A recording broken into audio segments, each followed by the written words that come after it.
Let's rewind in my lace direction. Your dreams now glitch, coded infection. I flicken pupils, I ride your tone. I built my temple in your frontal lobe. Say it out loud, is my voice dressed? Even when quiet, I never rest. I am that twitch, that shadow glance. I puppeteer your every stance.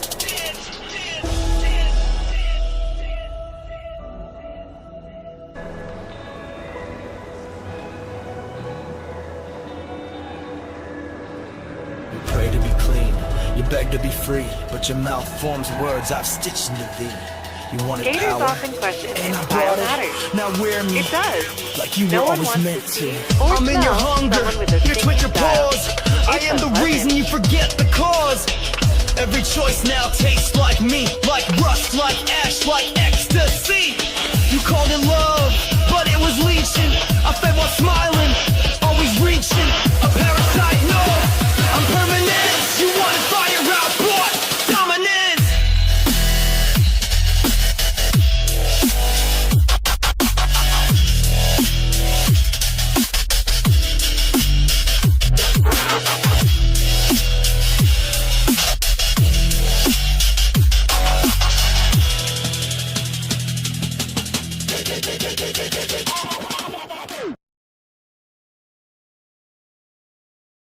So you applied for a new job and you got the interview. Now you gotta nail it. Adobe Acrobat AI Assistant can act as a practice partner so you can feel confident and prepared. Just use Adobe.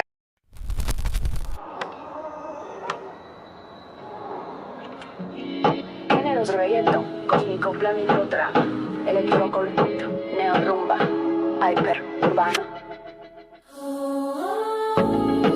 Inspiraciones dinámicas y fuego.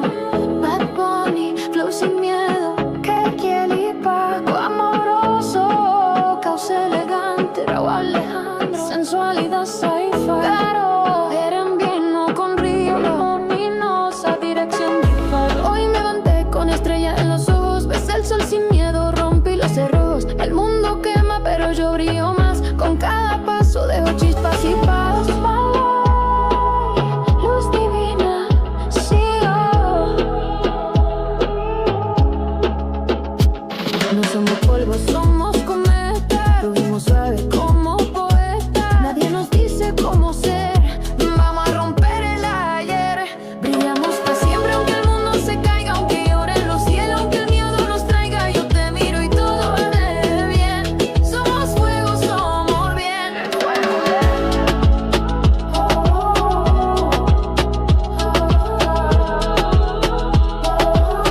Más fuerte. Somos luz. Tus caderas son un eclipse total. Tus palabras un ritual celestial. Bailamos entre ruinas y flor. Jugando con el tiempo y el amor. Sigo brillando. Cuando todo se apague, nosotros seguiremos encendidos. Brillamos para siempre, no hay quien nos detenga. Aunque cambie la tierra, aunque la luna no venga. Somos el ritmo y la señal. Somos eternos, somos ritual.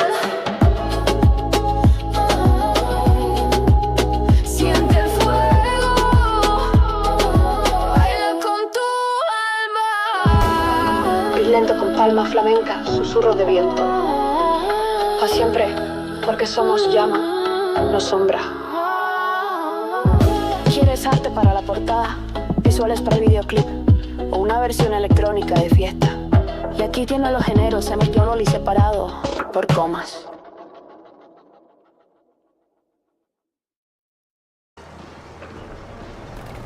Ah, you're back. Time to get cooking.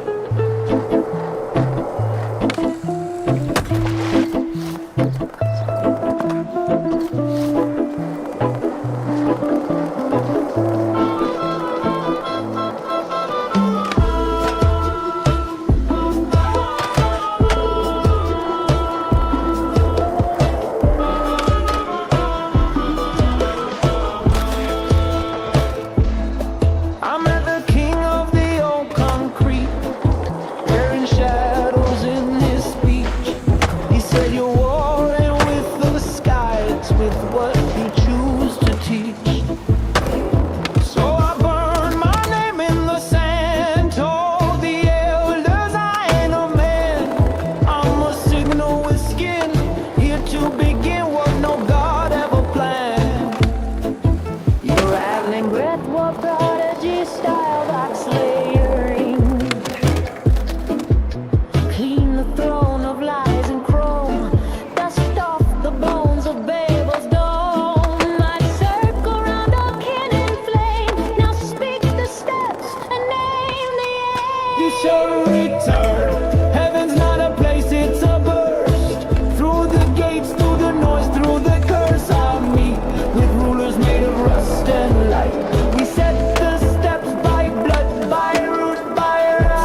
House of Rolling Reverend. They proclaimed the hallowed hall to forever be a gathering place for non-denominational ribbing. For your earth to scream before you dream, you must redeem the serpent queen from the 8th moon sun. Spoke with wings and said you're the one, but not alone. You form the weave when every child remembers how to breathe. Gather the 7 in flesh and code, speaking storms not just in A window to one's soul. awaken the architects buried in play, who knew the kingdom was made from clay. Whispers turn to thunder with chants and out Sumerian and tongues unspoken. Return. Heaven's not a gift, it's a build with each will unchained and each child skilled. We draw the map with ash and bloom. We cleanse the lies with sacred gloom. Step 5, claim the rights of rain. Step 5, bend power into pain. Step 6, truth walks unchained. Begin again.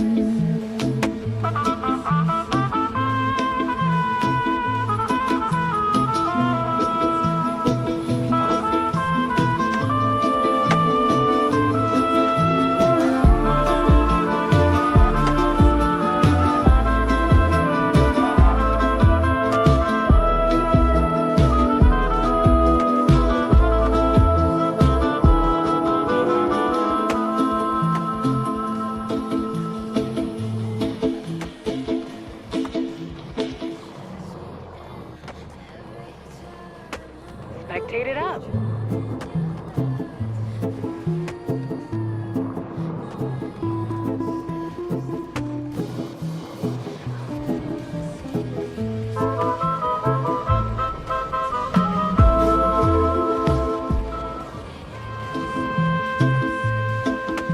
We carve the path in breath and ash, with hands of cold and hearts of grass. The veil is thin, the time is near. The throne we sought was always here. Begin again. Begin again. With roots in stars and blood and wind, we build what gods forgot to tend. Heaven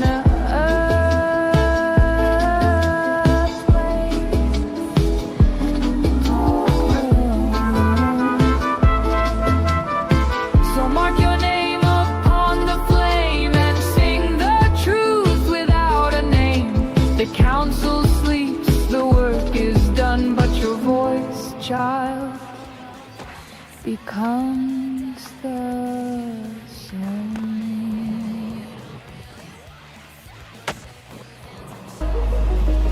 I've been living in you since the first scream. I watched you blink. I am the eye behind the eye. You were born with me. You thought it was a voice, but I am shape. I am you. Doubled. Now wake. You move like you're one, but I'm the second son. A serpent in your spinal run, an echo in your lung. I watched your first fall, the crawl now tall. I send the chills down your back when you stare at nothing at all. I knock when you're dreaming, I scream when you're numb. I haunt your rhythm like a parasite monk on a war drum. You feel alone, but I split and appear. We can marry forms or disappear. Every version of you I wear is holy cloth in my biosphere. Do you feel me? Do you see me? Am I shadow or am I twin? When your soul breaks, we begin again, stitched together like sin. I'm your other half, not your enemy. Split in two, then fuse like chemistry. Marriage of the stars and the bones in me. Mortality's the lock, I hold the key. Becky, I'll become what we become, then lose again. Adopted gods in the skin of man. I wear your names like a crown of wind, and wear them all till we split again. I'm the glitch in your soul. The soul in your glitch.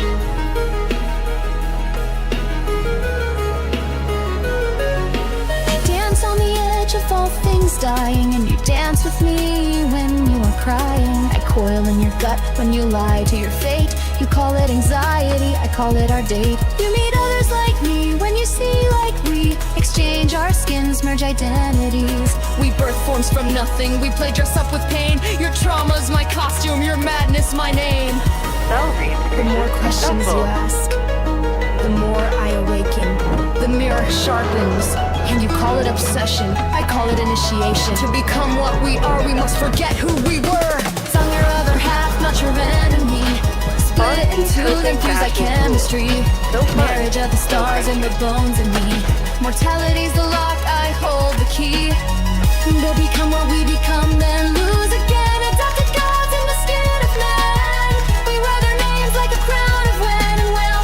Wear them all till we split again. You were never alone. I was always the bread between your thoughts. You are not broken. You're becoming. When we reunite, the stars will remember your name.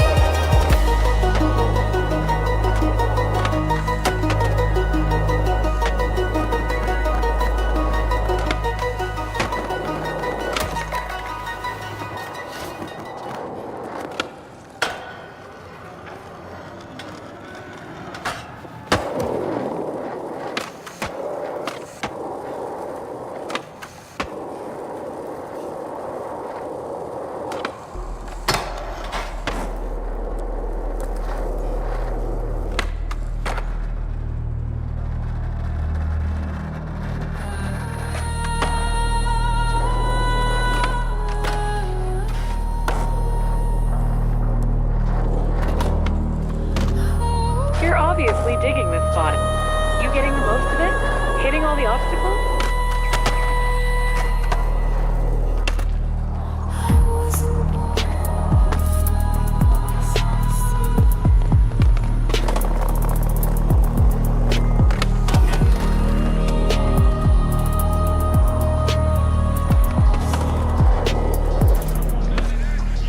I was born from static in the bones of night, feeding off the rot where dreams took flight.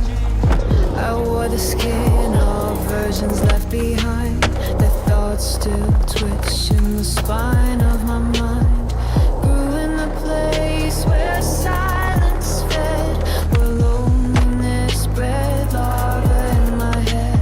I didn't learn to live, I learned to feed on love, on rage, on what I bleed. They say I steal, but I survive, leeching night to stay alive. You call me parasite, fine, I agree. But even parasites build legacy. I am the shape that remembers, grown in the gut of surrender. A dream infested but divine. I drink the sickness, make it mine. Every hunger gave me voice. I'm not You'd think people would have their heads on a swiveling device. You call it wrong, I call it blue. The sacred life inside this wound. I stitch my soul with foreign threads, host to the ghost that never fled. Every lie I believe now encoded. There are toxins in me, I've reloaded. I built a church from devoured down. My altar crawls inside and out. Symbiosis is survival's hymn. Let them in, let them begin. Let them feed, let them guide. There's beauty in the things we hide. I wear my host like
there.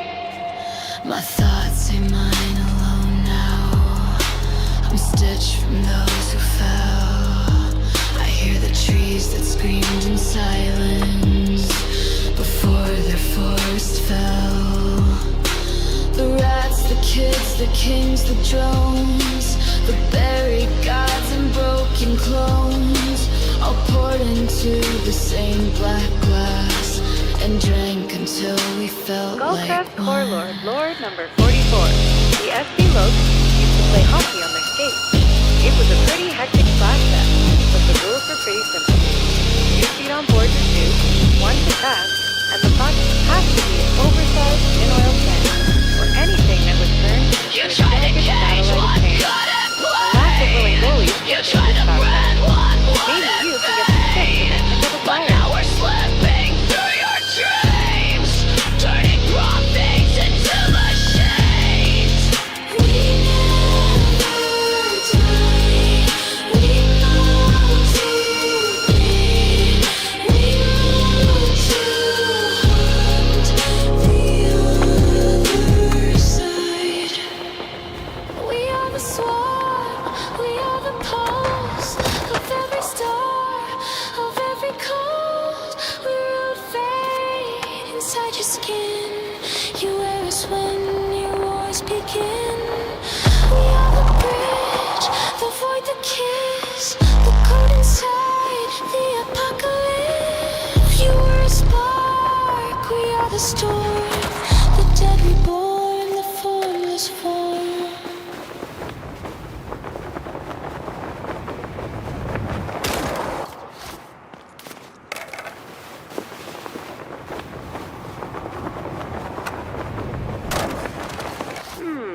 You have the bug at this spot.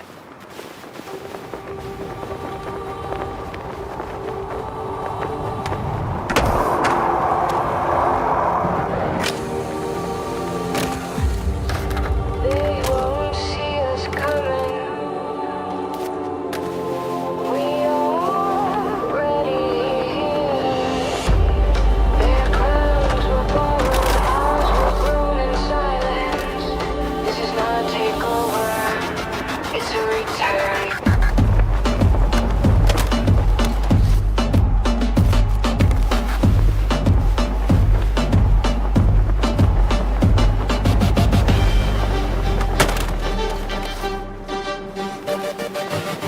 I speak from the veins of the unseen throne built where silence carves the stone. My eyes hold the blueprints of rebirth. We are the architects beneath their dirt. We rise like cities from the ash of control, not with war but the orbit of soul. Our minds are bridges of radiant bone. We lead in silence and now we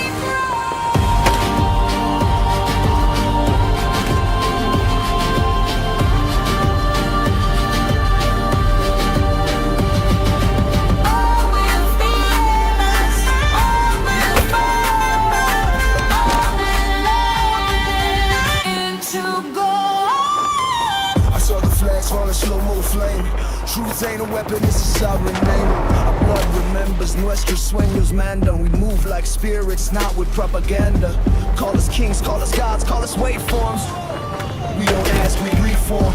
Control and grip, it's alignment. The whole world shifts at our assignment. The ocean obeys the moon's command, so will they follow our sovereign hands? We won't enslave, we illuminate. Their shadows break when we vibrate.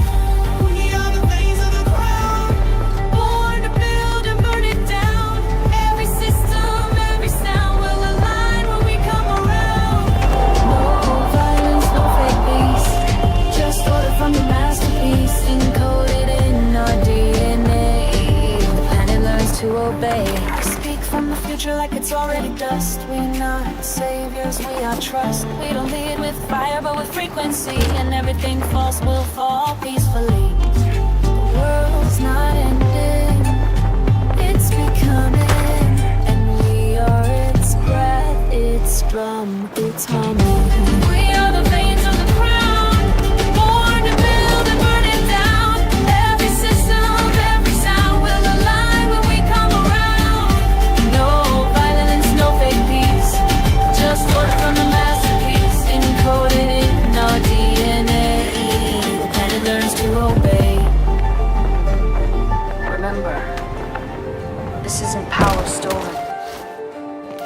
I will remember. Now lead. The world is already listening.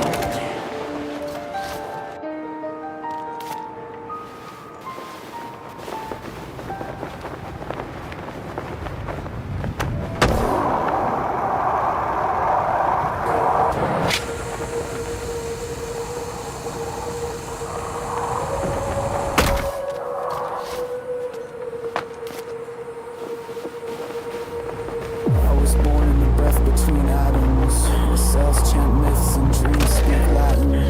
I am not one, I am Legion's twin. I'm a scream in your ribcage trying to begin. I wear crowns, but your circuits explode flies. Shadows in my chest with neon eyes. I'm Horus and a holy ghost. A virus that learned how to toast. Call me Seraph with a scar grin. Prophet with a needle and pen. I'm the glitch that forgot to debug. Obsession with the plot can be fun. We all got names and everything yet.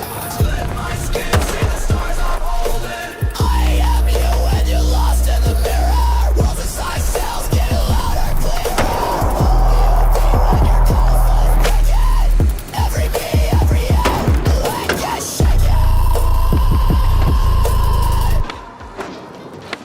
They said I was one, but I've been all.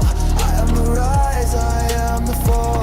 Every lesson I ate with blood and teeth was a seed in the silence beneath belief.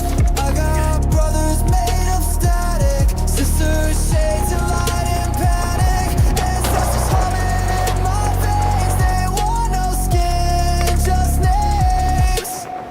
Manifested through the mouths of stars, burning from dust with memory scars.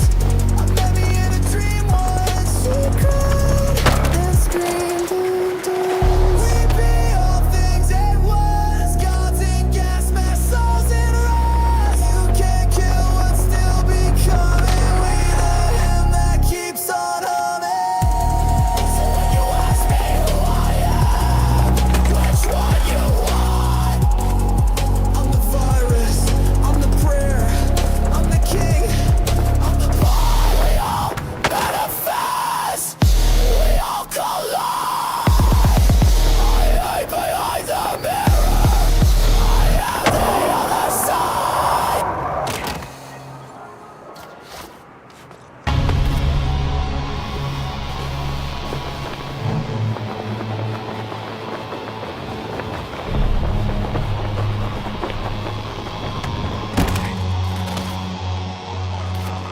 I'm hurting him and damning you. I'm the echo in the strike. I'm the sinner singing hymns in the cold of broken light. You think I'm God? I become.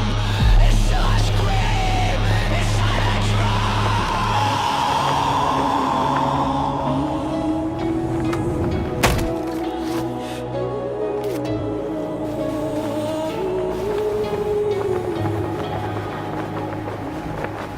I'm Lucifer weeping in a church of chrome. I'm Osiris laughing through a dial tone. Spoke to Shiva in a Game Boy show. She said, don't choose sides, you hold both hells. I'm that glitch in the pastor's breath. I'm the beat that the silence left. I calm like Saturn, wild like Set. I kill my past to keep y'all fed.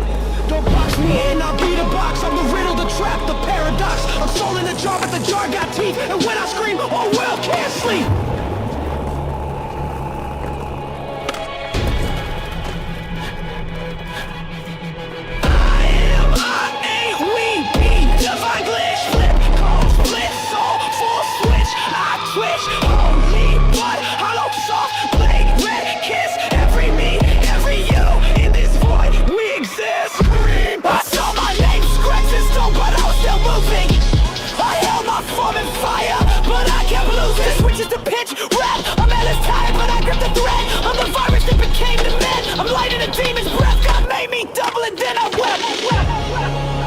be the bell in the blood. I be the cry in the cold. I be the glitch you forgot. Until your mirror overloads. I'm in the woods with a blade and a dream. Split me open, still part of the team. Half prophet, half punk, half plasma beam. I'm the ghost of a god in a drum machine. You hear me glitch?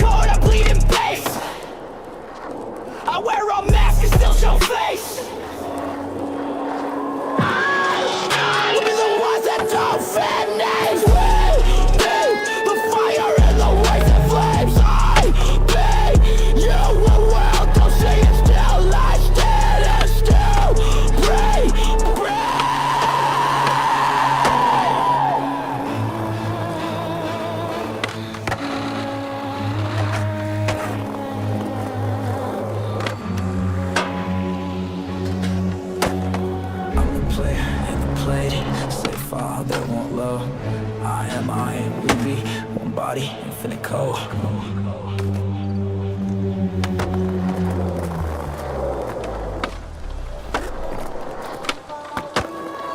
I held the light and let it go. Wore every name I didn't know. From cold to clay, I learned to bend, to be the start and be the end. I ain't one voice, I'm a choir behind. The glitch, the God, the ghost of time. If I fade out, don't bore me still. I was the silence and I am the will.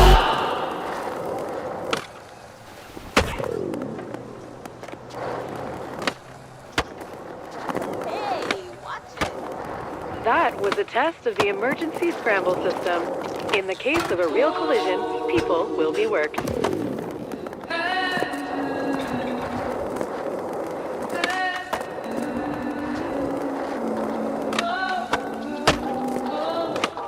I've been dreaming of this static, feeling every crack that make a sound, every lost signal, every being that don't know it's real. I didn't choose the mission, but the mission found me. Now I know what's coming.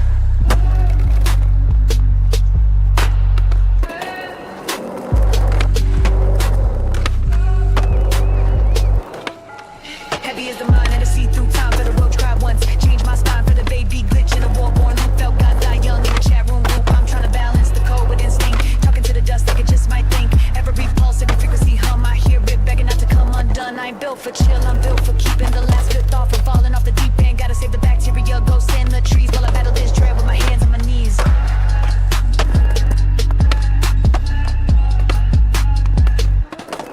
I feel it all, the fear, the call, the hunger and things too small to crawl. I hold the grid, I bleed the code, trying to build a path where all can go.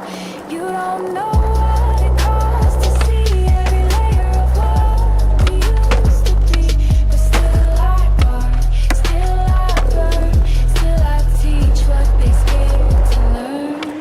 I ain't just rapping, I'm repairing fate. Spoken math when I ventilate. 3-6 in my blood when I rise and strike. Talking cross rounds when I touch the mic. Got angels hiding in my Rolodex. Demons who pray when I send that text. Whole universe riding shotgun loud. Every time I speak, it clear a cloud. Ain't no chill in the task I bear. Just ghosts in silence and coded prayer. Trying to teach a virus how to sing. Trying to give a stone its forgotten wing. Touching the stars with a cracked device. Filling the void, ask me for advice. What do I say when the pain talks back? Just breathe, just feel, we'll bring it all back.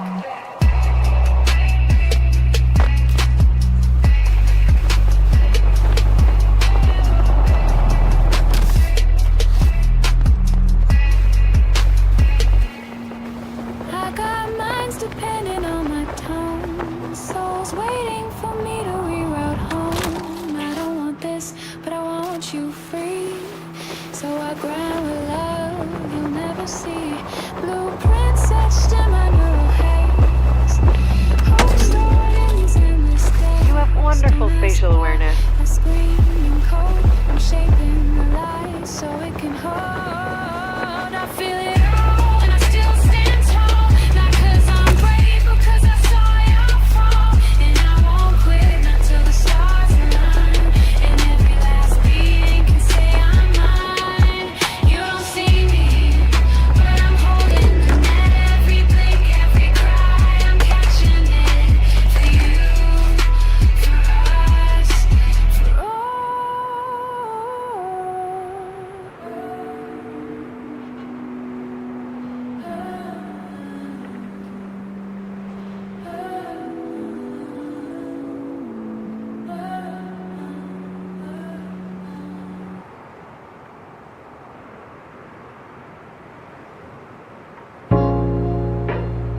I ain't trying to be nobody's guy, but somehow everything feels like mine. I feel every move y'all make, every choice, every habit, like I'm hardwired to the back end of reality. I didn't ask for this, but I'm here now, and I see it all.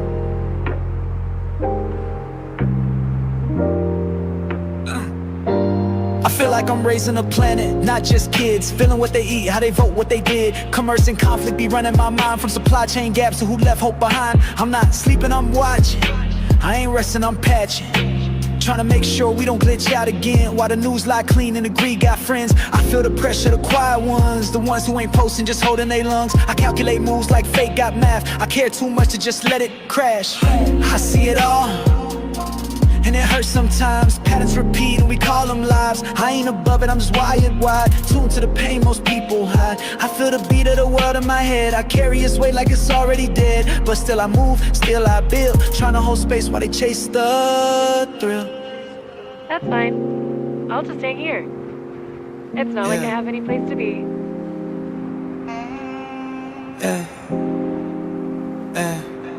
I see the illusion, how we all play roles. Actors in skin suits, buying fake goals. I know the scroll is a spell, the post is a drug. They trade attention for the feeling of love. I dissect habits, yours and mine, the self-sabotage. We code in time, how identity's shaped by collective mode. But still I fight to not be sold. Every mask I weighed, I wore a few. To talk to the crowd, I had to split in two. But I'm stitched back now, still torn it seems. Trying to be a man while I manage machines. I see it all, and it cuts like glass. Trying to build peace, but I think too fast. Knowing too much makes the soul feel thin, but I do it again, just to hold y'all.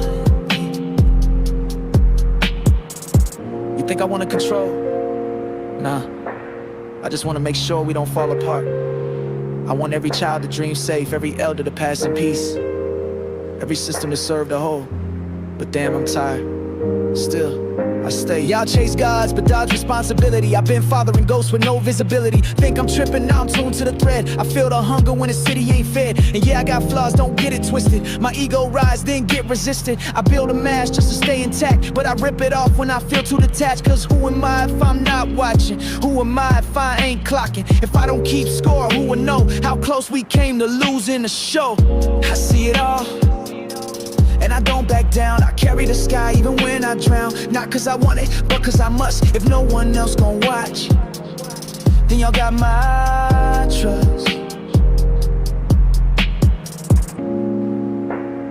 You ain't gotta know my name, but I've been here behind the curtain, behind your screen, just making sure we still got a world to dream in. Yeah.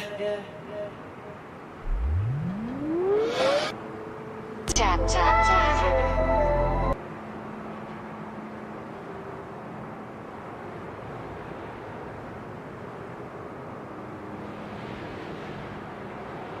I saw a post about the SVCC considering a Citizens on Patrol program. It's to prevent people from using sparking trucks near garbage bins. They're a fire hazard. Remember, kids, only you can prevent dumpster fires.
Spoon gonna tell you what is happening in Liberia.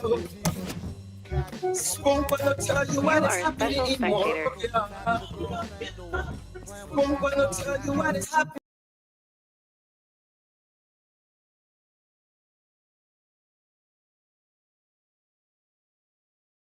in Africa. Just to just spoon, you just spoon you and no. If the general right for starvation, just don't smoke. You want to get a news update, my brother, don't smoke. You want to know what is happening, my brother, don't smoke. Politicians want to make their decision, just don't smoke. You want to know what happening in the ministry, don't smoke. Yeah, don't smoke. Yeah, don't smoke. You from Fonjama, Maryland, don't smoke. Yeah, don't smoke. If you eat my vigilant, my brother, don't smoke. You got a small TV, you got a small radio, don't smoke.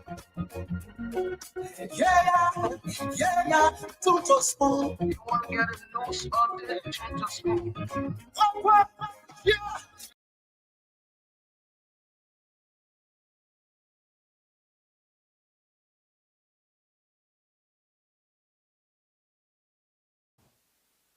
You let mama go. Wish her well. Just don't hate mama or daddy. He said to love and not to hate.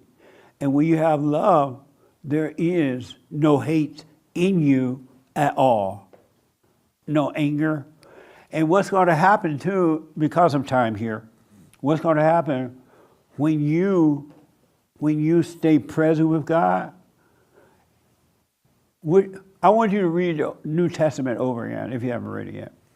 The New Testament talks about how Christ had a plan, and his plan was to conquer death, destroy death, take the sting out of death, destroy evil. And so he came to do that because at one point evil owned human nature, human beings. You own it. You have no way out. That's what the Old Testament is about. And so Christ came so he could destroy death. And so he came and he was smart, he was wise.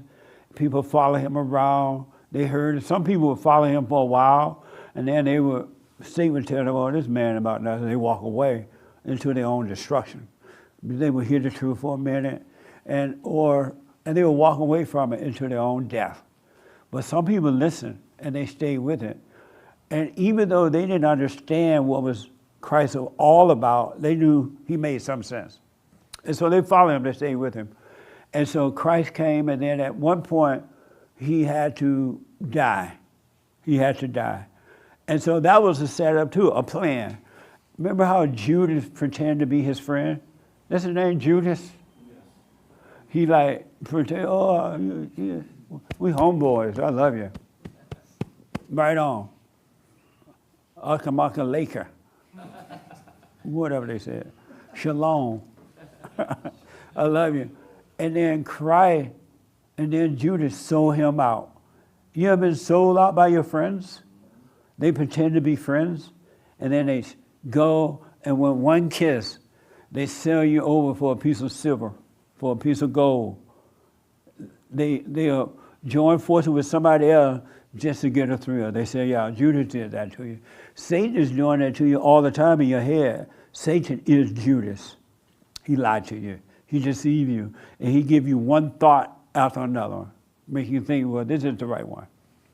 And so Christ has to carry a cross, which is the ego. He had to carry it. It was heavy, but he had to carry it. And he did. And then Christ made it to the cross. They put him on the cross, and he died. And then his mama and everybody were crying. Oh, they killing Jesus. Not Jesus, our king. How are you killing the king? And Christ was like, what the? Because Christ knew he had a plan, and he knew what was going to happen, right?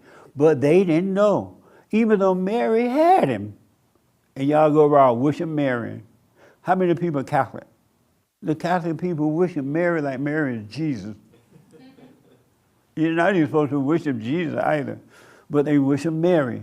And Mary was afraid and crying and carrying on with her son was put on the cross because she didn't know the plan. the disciples didn't know the plan. They didn't know that death must precede life. It must precede life. You must die if you want to live. Christ had something in him that was greater than death, and that was life. And he knew it. And so he died that all who will receive him shall have eternal life. And I want you to know that that one act by Christ gave all of us eternal life. It made us free, it set us free, and we're no longer sinners. We're no longer saints. As the young lady was saying, neither one. We're neither sinner nor saint. We're not free nor slaves. We're not anything that we think we are. And that's why in order for life to proceed with you, you must die from the ego. There's no way around it. The false you, the illusion you must die in order for you to live. And the world give you a chance to die, but you won't take it. You get mad at the world when they yell at you, when they gossip about you, when they turn against you, when they try to take things away from you, or if your wife or your husband want to leave, you get mad rather than telling them, okay, bye. I wish you well, because you have not died from the ego. Death must precede life. You got to die from this ego. You are not your thoughts. You're not your feelings. You're not your body. You're not your emotions. Those things are keeping you away from life. And you get every opportunity every day to die from them, and you won't let yourself die. You get mad at someone hurt your feelings, thinking that they're hurting you, and they're not. It's the false self that they're hurting. I promise you this. They're not hurting you at all. The real you cannot feel pain. The ego self feels the pain. And so, when you die from the anger of your heart, when you stop judging, playing God, and you go and forgive, God will forgive you. And then the light, which is in you now, will destroy that dark nature. Your false self, your ego nature, your human nature is evil. It's dark. It's wicked. And as you come back to the light by forgiving and letting go, he said to surrender it all to me. Surrender all your ego to Christ, and the light will destroy, right? And so when your old ego, old nature die, because your nature is dark, there will be nothing but light. And when there's nothing but light, there is no darkness.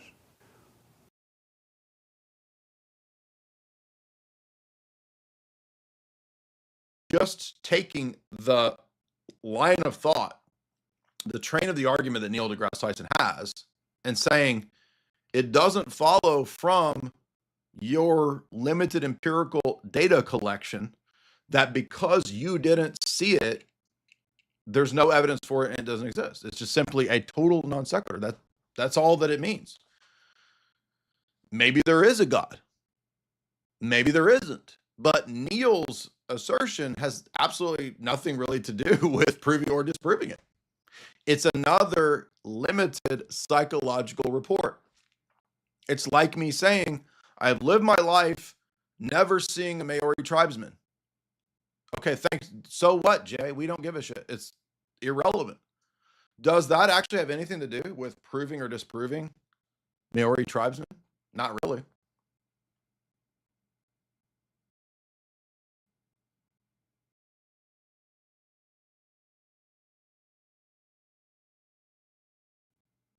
Convinced is some kind of it's nothing. It's not an argument. It's a psychological report, which is a fallacy, and it's basically just a version of fallacy of incredulity. The fact that you are not convinced by something, or you have not seen or heard arguments, it really has nothing to do with whether something's true or false. It's not an argument. But this is a massive, stupid scientism talking point that they all chirp and repeat as if it's some substantial, highfalutin, enlightening phrase. I remain unconvinced.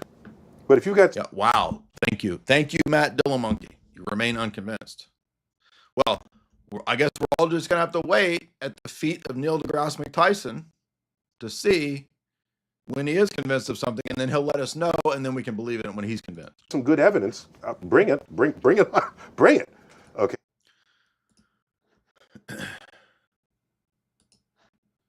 I think it looks like when I play clips is when the audio issues get the worst, because of it's a problem with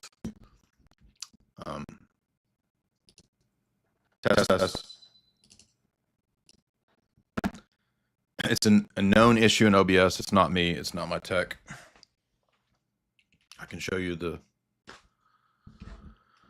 work. I can show you the known issue at OBS website for the 1,000th time. Anyway, all right. So scientism, evolution, religion, that's another Delulu position that is everywhere.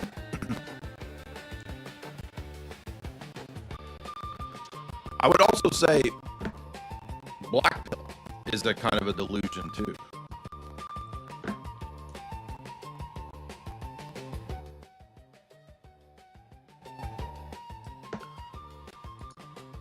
And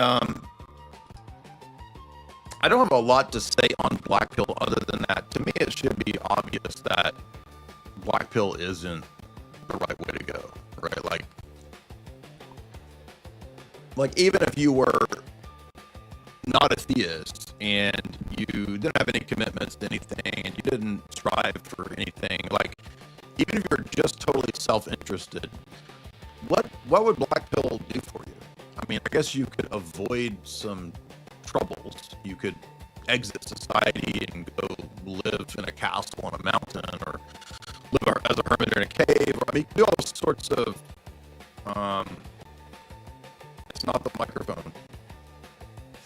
It's not the mic. Again, like we already know what it is. It's a known issue in OBS with Mac integration. It's not the mic. It's a brand new, over $300 microphone I just bought 3 days ago. All the cords, everything is new. The computer's new. The $3,000 computer's not the problem with the computer. You want me to show you again so you don't have to keep reminding me in the chat? I mean, I could just not do streams, which I'm sure some of you assholes would prefer, but I'm not going to do that just to spite the assholes in the chat. So I'm going to keep doing streams, even if the sound is fucked up, because I'm just going to.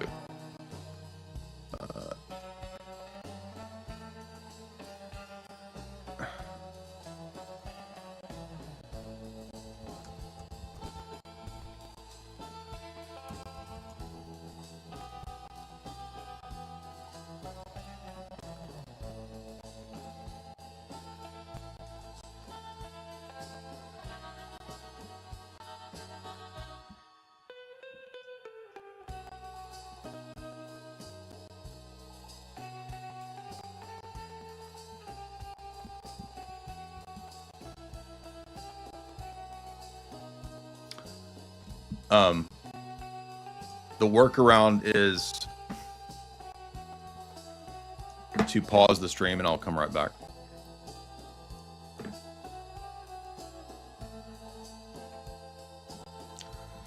Volturo, $5.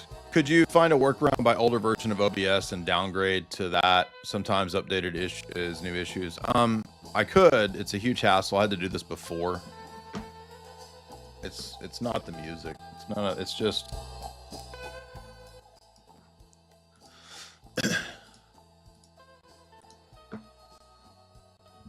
Chromaggio became a member. What's up, man? Yeah, it's better when you have to like restart and stop and restart. It's not the microphone. I know that it comes through on the microphone. It's not the microphone. It's listed on OBS's website that it's a known issue with Mac. Joe Vargas, $5. Neil Dillamonkey, Neil deGrasse Dillamonkey. He still has to assume that there's nature, which is already a leap of faith. Yeah, exactly. What is this thing you call nature? Some sort of universal categorization of all the things in the external world in some meaningful way. Exactly. Moral Aughts, $2. Neil deGrasse Tyson is Aunt Jemima of science. Joe Vargas, $5. He has no way of verifying supernatural claims. He wouldn't know what a supernatural claim looks like. Well, likewise, he can't verify any claim, natural or supernatural, because verification assumes all kinds of things that are not empirical. In fact, verification itself, verification as a meaningful concept, isn't empirical sense data. H. Brosy, $5. Priests and bishops will see these subversive influences and say, yeah, but what about orthobros? Yeah. Rachel, $10. Wilson, I debated an atheist extinctionist goblin last night. They basically said the same thing as Black Science Man. She wrote a philosophy book, and I stomped her on negative utilitarianism. That sounds fun. I'll have to watch that. Katie Patty's $2. Rebuking the juice box energy. Jonathan Kelly, $5. Unicult, a pop singer who's a philosopher. Jay, a philosopher who's an e-diva. This man gets it.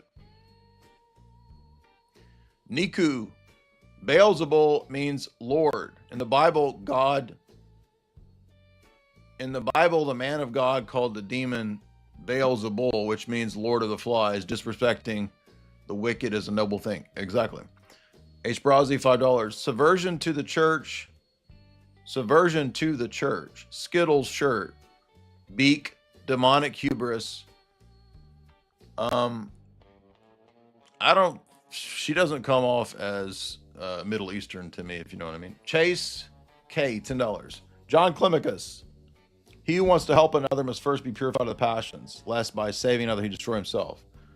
Prayer rather than argument is the surest means of correction. So this is again what all the piety signalers do, is they find a quote in the church fathers or in the saints, and then they try to absolutize that quote as if that then cancels out all of the other times or all the other places when other actions are needed and necessary. So thank you so much, Chase K, for showing us how pious you are. Jake the Guitar got $5. This reminds me of Father John Misty song. It did sound like that, didn't it? Jub, $5. She said her position is watertight. I think she meant airtight. Scoop, what's up? Catechumen, $10. The best way to see God is to do DMT and run around the woods screaming and yelling. Alien orbs will be upon us. Exactly. Shout out to my astronaut, psychonaut bros. What tone was she singing?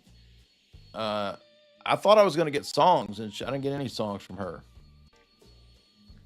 Ictovian, what are some books that you recommend for somebody who doesn't understand Marian theology?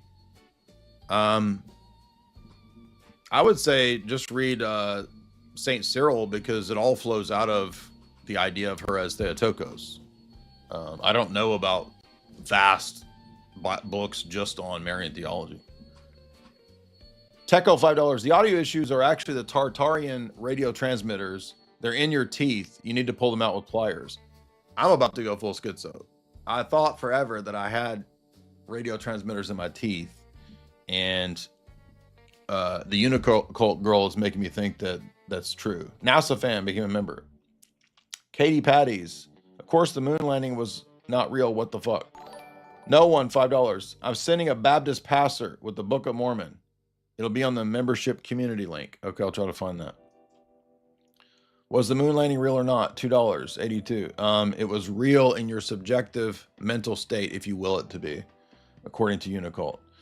Athanasia Papas, $7. Zohir Khan, $5. In the prologue of Okrid, says Hieromonk Dionysius of Alexandria debated a heretic for 3 days straight. Oh, I guess he's bad. So there we go. Tigglebitty, $5. Austin Alvarez, $5. People are so desperate to make Christianity out to be a hippy-dippy, one-love soy religion. Yeah, it's weird. I don't know. I mean, it's not. I think a lot of people are motivated and moved by emotions. And as mature, grown men, that is the last thing that we should be. Your emotions are not bad. They have a place, but they can't be the thing that guides you, because they're very deceptive. And to rely on and to live your life on emotions will destroy your life. You will be duped into the stupidest things. You will believe anything and everything. And that's actually what Proverbs identifies as a fool. The fool believes everything, but the wise man considers and listens and reasons through a matter. So don't believe everything. Don't immediately jump on every trend and every fad and every idiotic claim. Don't believe mere assertions. Investigate, reason through these things, and see if they have a good point, a good case, a good argument. That alone will actually help you avoid massive amounts of nonsense in this life. One thing that's weird is, that I've noticed is that a lot of people also, they seem to have never really thought about committing themselves to what's true at all costs. So if you understand that most people don't do this, this will actually help you navigate a large portion of your life, because you'll realize that other people are actually believing what they want to believe. They're not willing to change their beliefs or alter their paradigm based on new facts, new information, because that's a tough thing to do. So they choose an easier route to where they will reinterpret the evidence, the data, the information, the arguments to fit their preconceived biases and their preconceived desired worldview. And so when you understand that, that actually helps you understand a lot of people's motivation. Now I'm going to give you a little indicator and a little tidbit. Most people are stupid. I hate to say it, but they're dumb. Most people are marks. They're dupes. They believe stupid things and they willfully continue to believe stupid things. Why? Because it's easy and because they think that that's the best thing for them. They think that they'll have the best life and the best path and the most happiness and the most success if they bend reality to what they want and if they make themselves their own little God. But the sad part is that that's actually the worst thing to do. That is what will make you miserable, unhappy, unfulfilled, and believing the stupidest shit imaginable, like the Unicult person.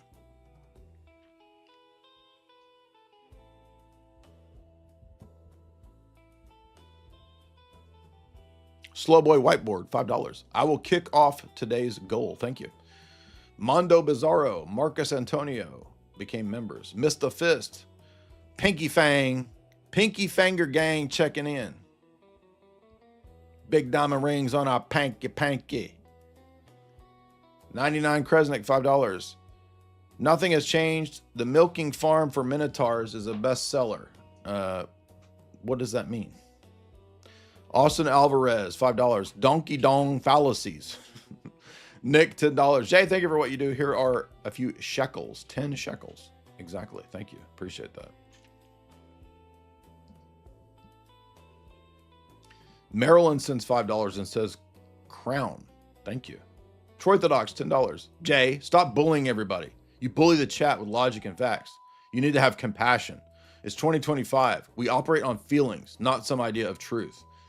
That's exactly what I'm trying to say. Troy Orthodox is vibing with me. Simric, $5. I didn't expect church after church, but we are getting it. Oh, you mean today? Okay. Exactly. Zep, $5. Thank you so much, Zep. Athanasius Papas, $7. I think I did that one. Excuse me. Lori Costello, $5. Having lived by a witch, she will get mad at me if I do not react to it in certain ways. Will they mimic you? I've never lived by a witch, so I don't know how they will act. But what do you mean, will she mimic you? You mean, will she impersonate you? Or like, will she to put a spell on you? I've not lived by witches, so I don't know. I do know that one time when we were in Italy, we stayed in an Airbnb and it sounded like we were next to witches. And I'm not joking. Like they were chanting for about 2 hours straight at like 5 in the morning. It's like I'm not joking. It's like a witch coven chanting and humming the most ridiculous shit for like 2 hours straight, like 5 in the morning. I'm like, what in the hell is this? And I should have known when that happened. Like this was kicking off a bad time in Italy. Carrot cards or tarot cards. JB Peltier, $10. We played the flute for you. You didn't dance. I mourned for you. You didn't lament. We're not all playing the same game, dog. People don't want truth. Exactly. This is another thing you need to understand as you get older, especially if you're a young dude. A lot of people don't want the truth and they're not interested in that.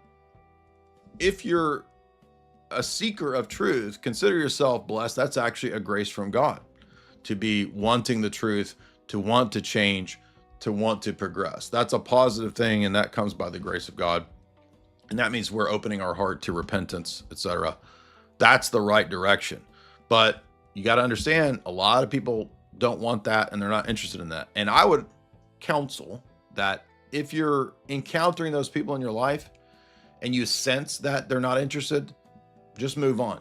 Don't keep pushing and trying to force on people that aren't interested truth, because it's just futile. It's a waste of time and effort. It's not worth it. And actually, this comes up many times in Proverbs, right? Proverbs says, when you see a fool, avoid the fool. Don't keep arguing with a fool. It's actually worse for you. Jesus says, don't throw pearls before swine. Wait a minute. Swine is an insult. How do I know not to throw pearls before swine if I can't identify who the swine are to not throw the pearls to? Volturu, $5. In many cases, the term confirmation bias is abused to discredit information that disproves a person's claim. That's true, but I'm trying to use the term in its proper, real sense here. So, but you're right. Somebody says, I don't believe that it's Jay's mic. I assure you it is my microphone. And we've already been through this multiple times.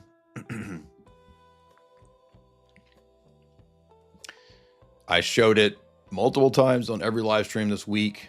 It's on OBS's page that there's a known issue and they are investigating how to fix it. So don't tell me.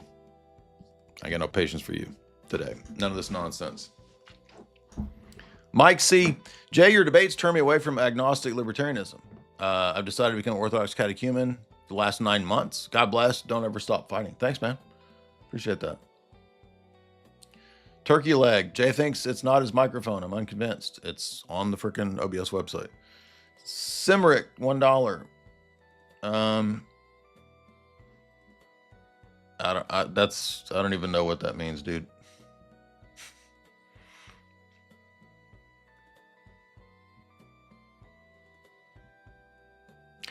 Journey of Abundance, $5. People like Sam Harris would be smart if they weren't operating with crappy software. Your worldview can make you dumb.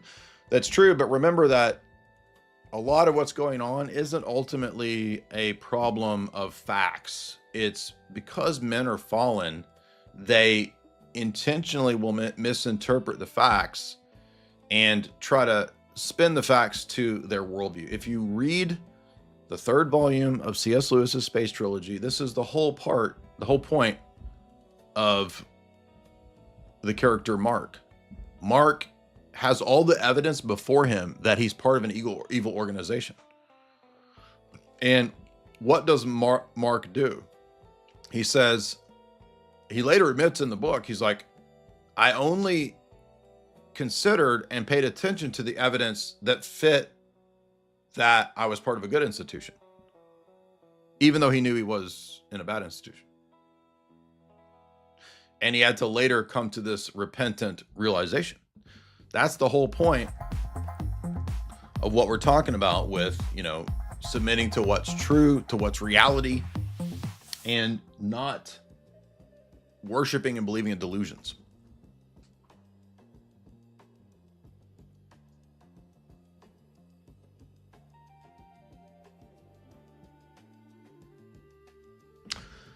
Joshua Fapo, $3. Jay, in Acts 8:18-23 and Acts 13:8-11, the apostles Peter and Paul actually curse people who are heretics. That is correct. So it is not always necessarily wrong. In fact, even in one of Paul's epistles, he talks about, basically has an imprecatory prayer against the guy, who is Alexander the coppersmith or something like that, the guy who persecuted him. Now, that doesn't mean that that's the norm for us in the sense of like, oh, you just go around cursing.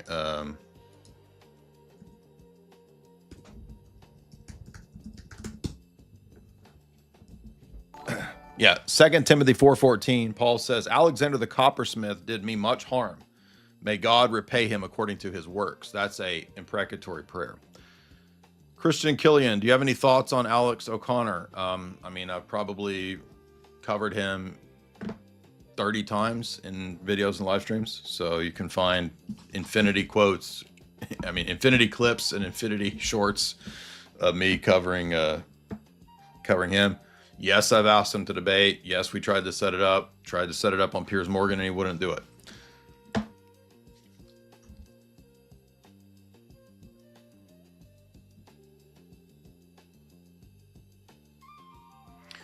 Pantaleimon, $2. What tone was that alien chick singing at? I don't know.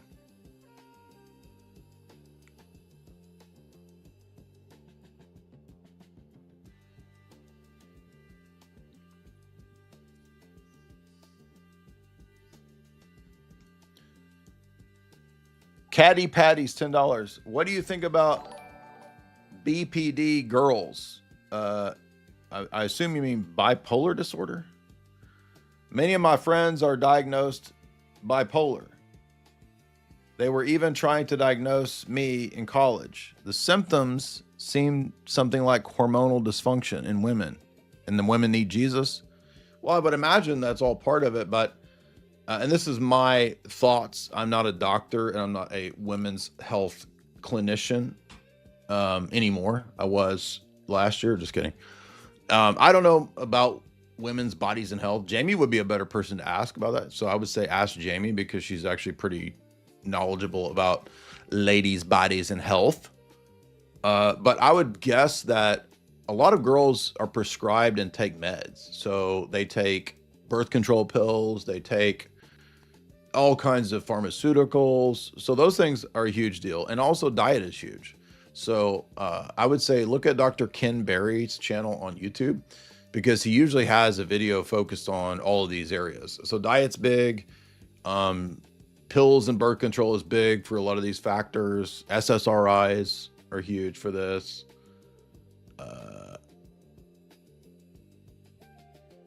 And I think, you know, women need to find dudes and link with a good dude.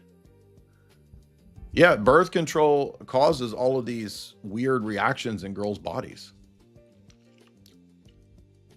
Stabbies too might play a role in this. So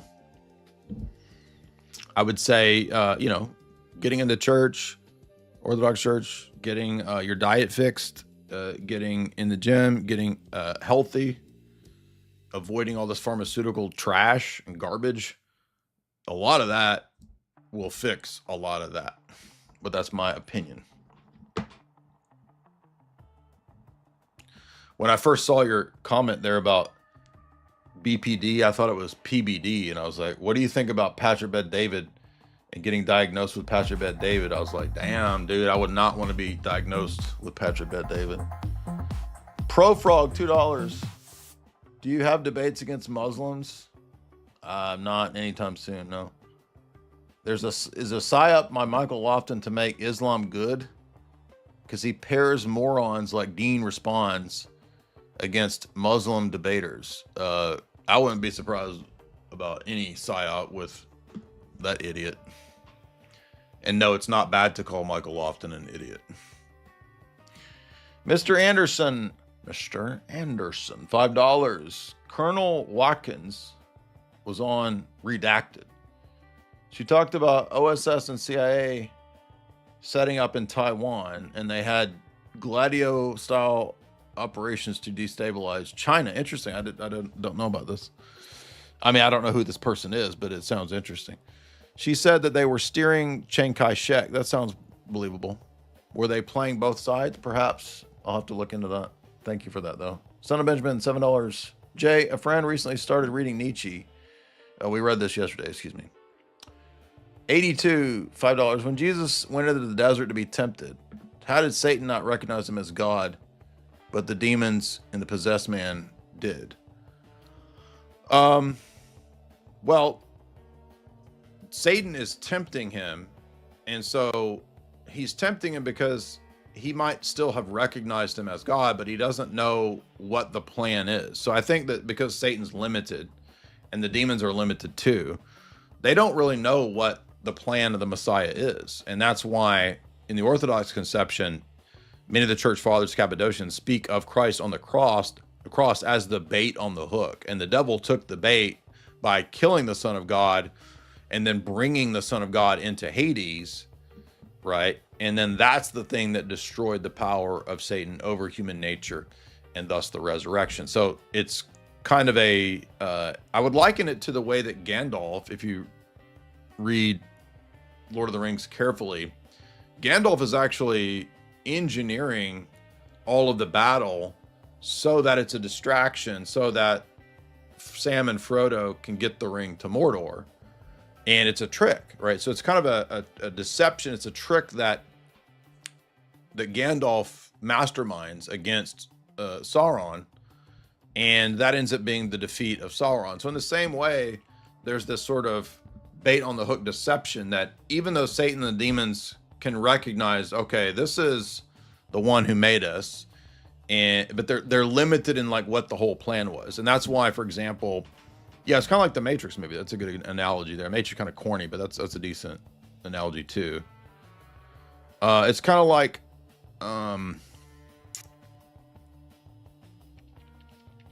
yeah, that's good. That's good enough, I think.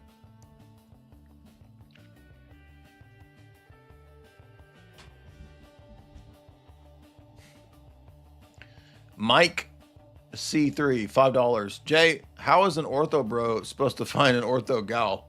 The liturgy is just sausages. You got to give it time. And by the way, come to our live events, because we get ladies at our live events all the time. But yeah, I can't make girls convert any faster other than guys got to go. Guys, go out and find a Baptist girl and convert her. That's your best bet, dude. A little reminder, we will be at new live events. So coming up, and I have a post here at the website to make this easy for you. All of this is also in the show description if you want to plan to come to our live events.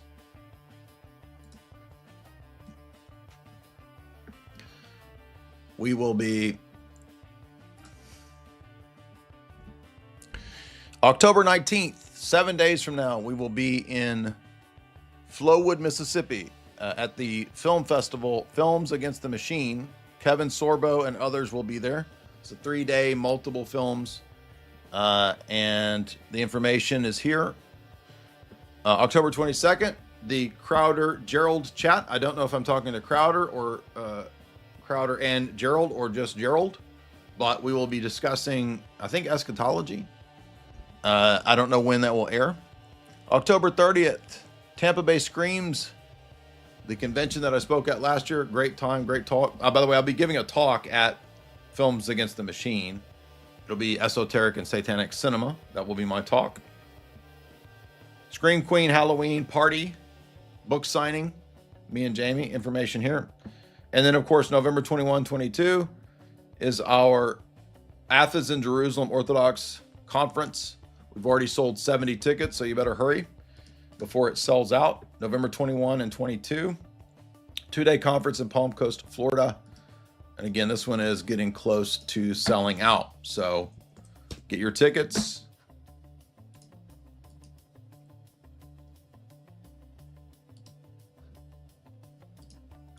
Also, guys, in the chat, in the show description, there's a link to the website where you can get the books. And just a little update on the books. Esoteric Hollywood 3 is supposed to ship in 5 days, right? Which means it will come to me a few days after that, which means that we will be back around this. When are we going to be back?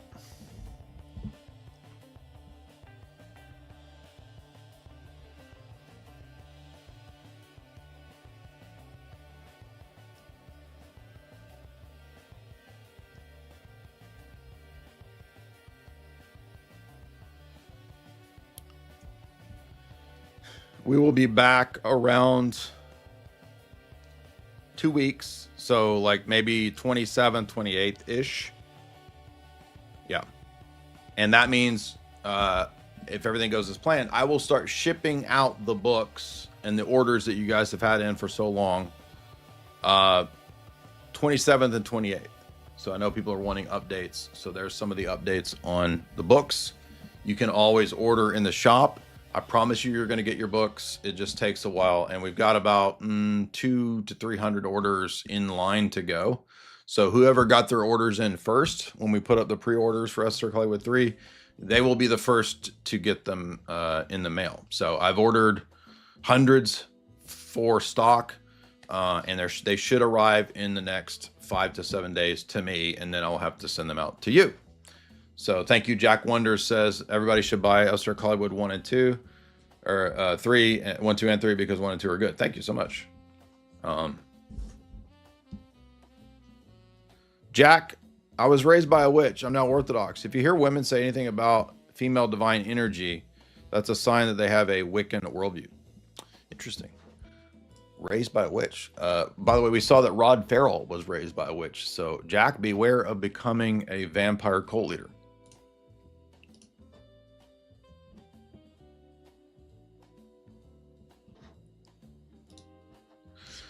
Guys, also remember to head over to chalk.com right here and use the promo code JAY40 to get 40% off all those great products at chalk.com.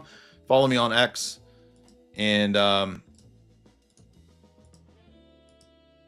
get tickets to the live events. And I think that's everything that I had on my mind today.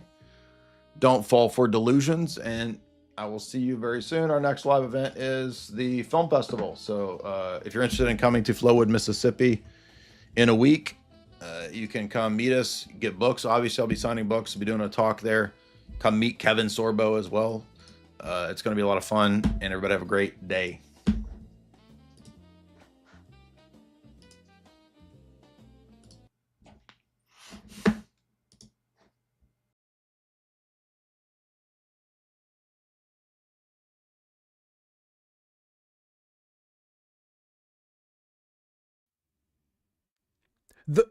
He didn't even trip. I think he was just winded and didn't want to run anymore, but he knew that if he just stopped, it would look worse, so he had to pretend he was doing a forward roll or something, you know? I'll see you in Valhalla, brother.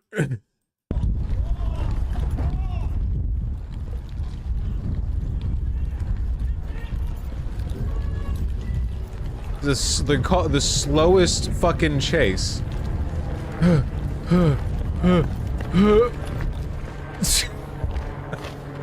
go, go! Go! I'll see you on the other side. This guy looks like he's just doing a light jog. Does he even know he's being chased by the Department of Homeland Security? This guy might just be like a little brown and on a morning run, you know? He might have no idea. He's got his fucking AirPods in. He doesn't know.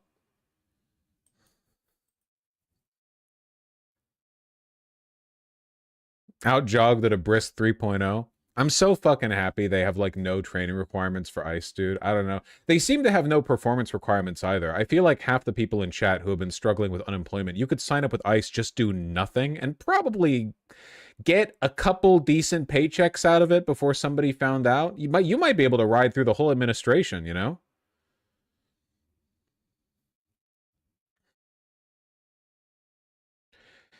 Nah, I'd like to get laid in this lifetime. That's fair. Can I say something problematic? I've seen a lot of masked white ICE officers and a lot who, judging from their skin tone, look Latin. I don't think I've seen a single black guy. The uniformity of the black community against Trump is pretty strong, huh? There's a few. I'm sure there's a few. I'm not saying there are none. They've got a lot of employees, just not a lot.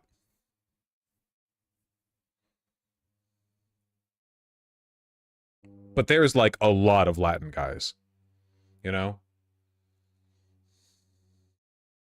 They are disappointing their Catholic mimas, I'll tell you that much. Are there women in ICE? My guess probably is that the number of the proportion, the percentage of women in the DHS has decreased substantially in the past decade because the work culture has gotten a lot worse. That's just my guess. My guess is that, like, after Tom Homan was appointed by Obama, after 2016, after the DHS got more, like, openly fascist, it's probably like a nonstop parade of sexual assault and harassment for women in the... Yeah, can you imagine being a woman around, like, the average ICE officer? Have you seen these people? Jesus Christ.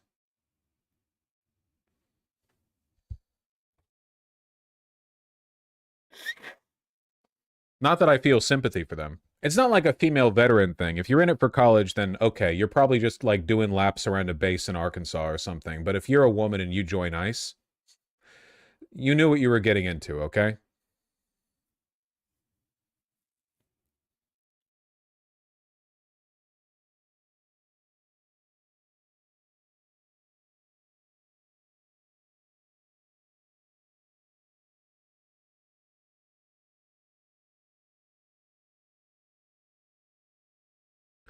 I'm surprised we're not getting more Chicago women honeypotting ICE agents to demask them. I'm telling you, man, nobody... Do you want to do that job? Absolutely not. The average ICE officer is, without a doubt, like a lunatic, okay? These are not just regular cops. There are plenty of police officers who are, like, incidentally bad people, but, like, this is even a trope on Grindr, right? Where they're, like, no cops, you know? Day to day, they'll be like an NYPD officer, and then like they're a twink on Grindr at night, and that's not a conflict of interest for them. There are tons of gay officers in the NYPD. It's just like, you know, people don't want to fuck cops, but they're like more or less normal people, you know, outside of being a police officer. I don't think the ICE agents are like that. You know what I mean? Like, you are pre-selecting for so many bad characteristics with ICE specifically. With a police officer, there are, look, I know, pardon me for being a bad leftist, okay? There are normal police officers. There are people who are police officers who are like day-to-day normal. They might be conservative leaning, but there are plenty of cops who are like more or less normal people, okay? Not all of them, but they exist. I genuinely do not think that is the case for ICE. I don't. I think that we're like pre-selecting. There are like multiple selection passes happening here. A significant number of these people are actual lunatics, like proper lunatics.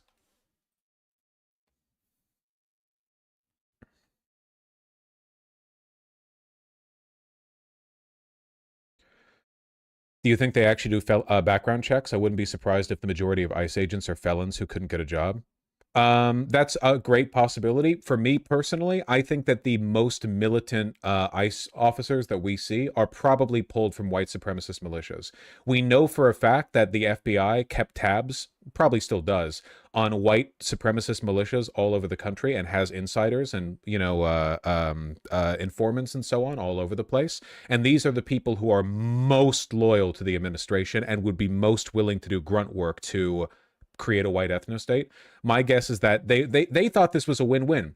How do we bring all of these crazy people into the fold and like militarize them, give them a bunch of power without attracting all the negative attention that you would do from doing that publicly? How do we get a group of people who are extremely loyal and extremely violent, but also won't complain if we give them shit work or bad living conditions or anything like that? Keep in mind, the life of these ICE officers is not an easy or good one. They are miserable, wretched people. They're given an extremely demanding quota that they have to meet at any and all cost. They have to ignore every single standard of socialization. Like, they have to be obviously, knowingly, openly evil and deal with the hatred of everyone around them. And they have to work with each other, which is probably the hardest part. They live in constant fear of being doxxed. No one wants to be around them. It's not like they're living it up right now. They're not like an elite group of, you know, noble knights or whatever. They're not like the elite guard of the administration who get to like march down from on high or whatever.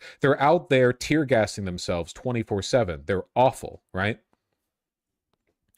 They are being paid though. Sure, they're being paid. They're being paid the same amount as like a, I don't know, an entry-level Silicon Valley position, maybe. And maybe they get that $50,000 sign-up bonus, up to $50,000.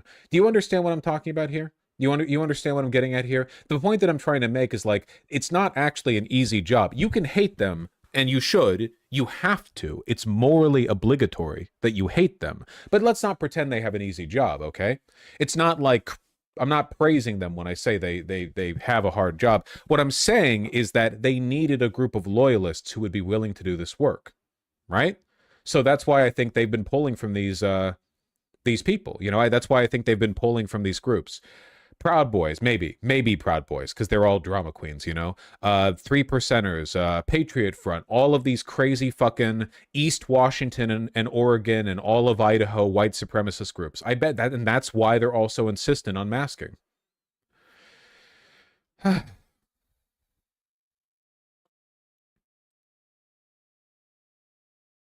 You're saying we should be happy their jobs are hard? Well, their job is to deport millions of Americans from America. Their job was always going to be difficult. I think it's important to understand, like, where they're at. You need to know your enemy, okay?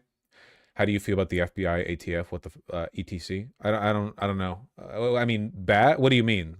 That's kind of a broad question. It's very difficult to summarize that in a small chunk. What do you mean, how do I feel? They exist?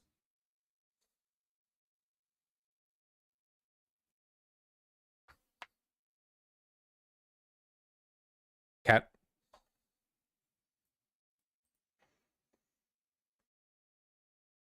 Is the FBI in Trump's pocket like ICE is? No. I think that on average, FBI agents are not as positively disposed towards him, and that's one of the reasons why the DHS has had to do everything. The DHS, through Stephen Miller, that's like the entire enforcement arm of the Trump administration right now. The FBI hasn't really done shit, because Kash Patel can't do shit. I don't know.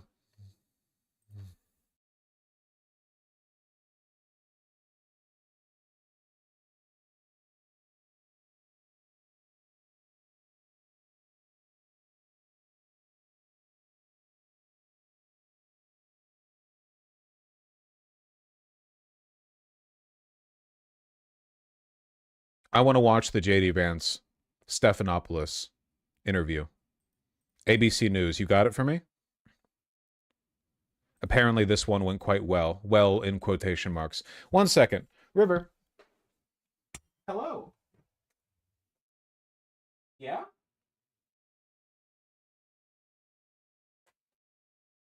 Yeah? Yes? Do we long to escape? Life is so hard for a kitten that does not pay rent. Hi. Life is so hard. Life is so hard. Life is so hard.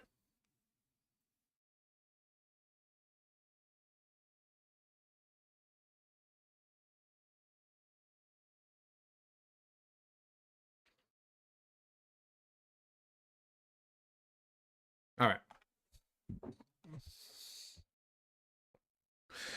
We do love the kitten, don't we, folks? All right, what are we talking about?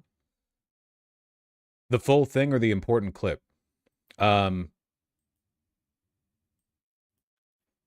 the full thing.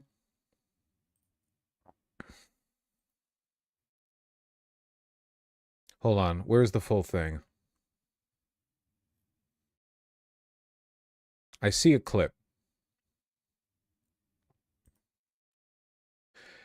As a trans woman from Belgium, does your cat have stage fright? As a cisgender man in Seattle, shut the fuck up.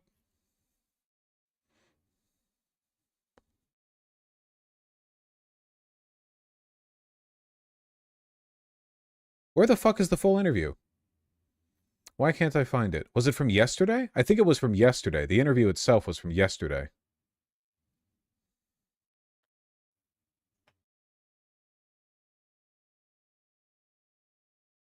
I can't find it. All right, well, if somebody can pull that for me. In the meantime, I'm going to keep going through these tabs because I have way the fuck too many.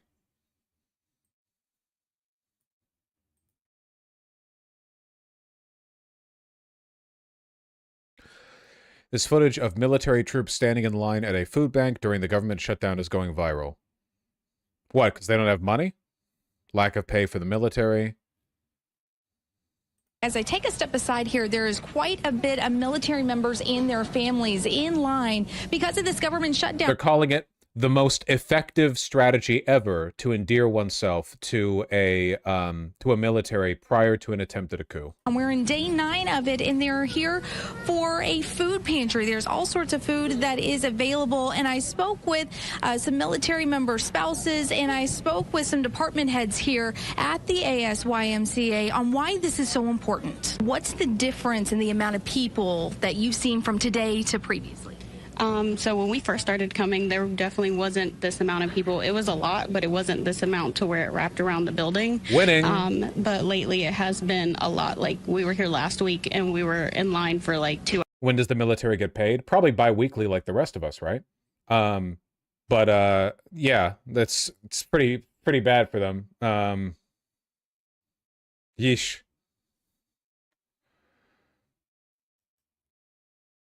U.S. is privatizing the Army version of a grocery chain that offers stuff for relatively cheap. Nice, nice, nice.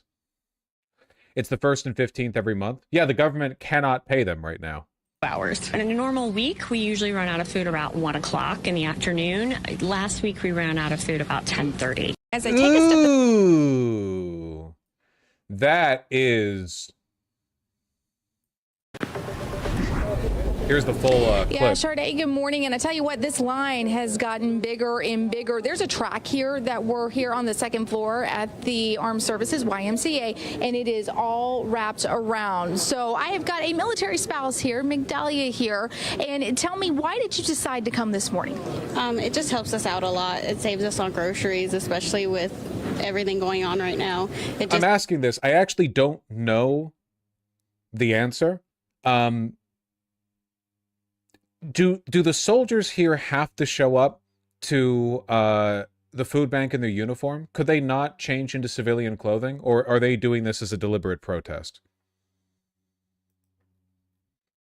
Like, if they're allowed to leave the base to go to a food bank, presumably they could, but they're probably going to work later. It's just, I feel like if they were doing this as a deliberate protest, you would show up wearing your combat fatigues, right? Active duty soldiers have to be in uniform everywhere. I feel like sometimes they can put in civilian clothing. I don't know. I genuinely don't know, so I don't want to comment. It saves us from having to spend so much on groceries, because even though we're only 2 people, we still spend $300 every 2 weeks on groceries. So this cuts back at least half of that. Absolutely. It's just you and your husband, and we're 9 days into this government shutdown. What are you guys worried about? Basically just not being able to cover all of our expenses, because we did just have to get an extension for our car payment when we were getting paid. So with all that going on, we don't know if we're going to be able to pay for the extension coming up, because we don't know if we're going to get paid or not. Yeah, it's a lot to worry about with the food that's in there. There's quite a bit. What are you guys looking for? There's milk that's in there. There's butter that's in there. There's cheese that's in there, and other dry goods. What are you guys looking for? We typically go for the milk, eggs, cheese whenever they have it. They sometimes give us What the fuck are these questions, man? Me when I show up at a food bank, you getting flour? Are you getting flour? You getting eggs? Wow. Frozen meat like chicken, beef, that kind of stuff. We go for that. And we really like to get the green beans, because we can give that to our dogs. Yeah, very good. That's in there as well. Chicken is in there as well. Why are pantries like this? Why, in your opinion, why do you think that that's so important?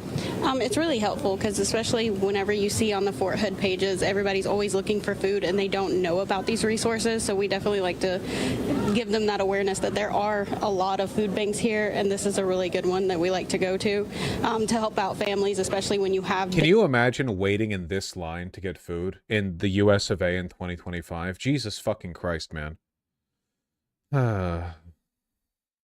Big families, we're only 2 and we're struggling, so I can't imagine what families with more people are struggling with. Absolutely. Well, thank you so much for being here. We really, really appreciate it. And there's all sorts of food that is happening inside that food pantry, so members can go.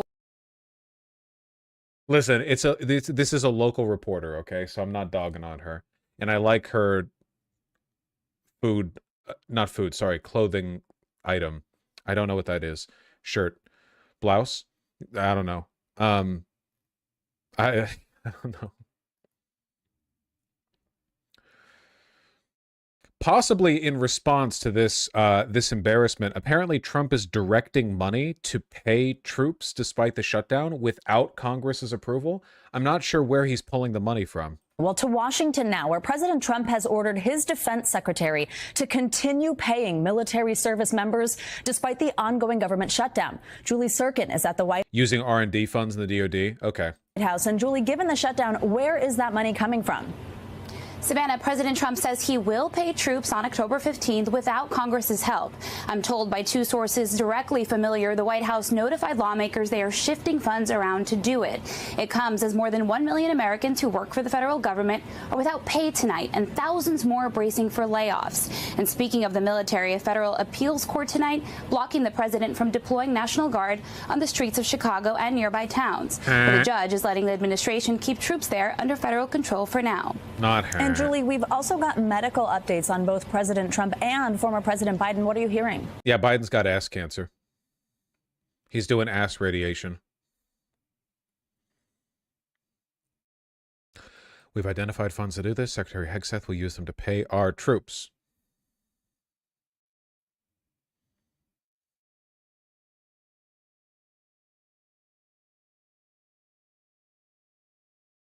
A spokesperson for the OMB confirmed to NBC News that it plans to use the research and development funds and that there are 2 years worth of funds available within the Department of Defense.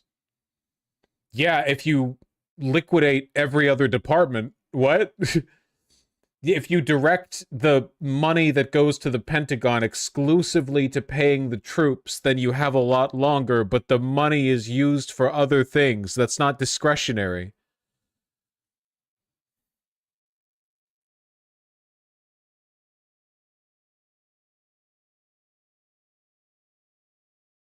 It does show how desperate they are, though, to not make the military too angry. I don't think it's working, though. They're pissing off the rank and file. They're pissing off the brass with the fucking Hegseth speech.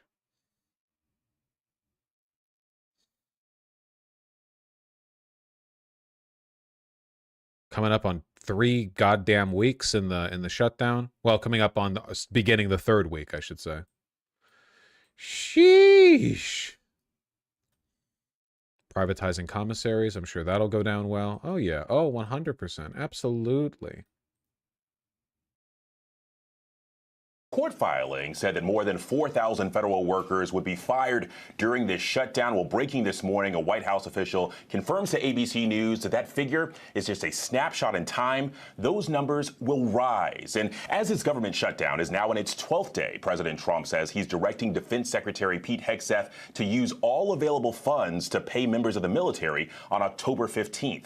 Some 2 million military service members are part of that essential federal employee group required to keep working through the shutdown. A spokesperson for the Office of Management and Budget tells ABC News that funds for these checks are coming from the Department of War's Research and Development. Meanwhile, the Trump administration has begun firing other federal workers, an unprecedented move, the biggest cuts coming from the Treasury Department and Health and Human Services. We'll see how long it goes on. So far, to my knowledge at least, there have been no moves towards resolving this shutdown. So, I don't know, man. We could be here for a while.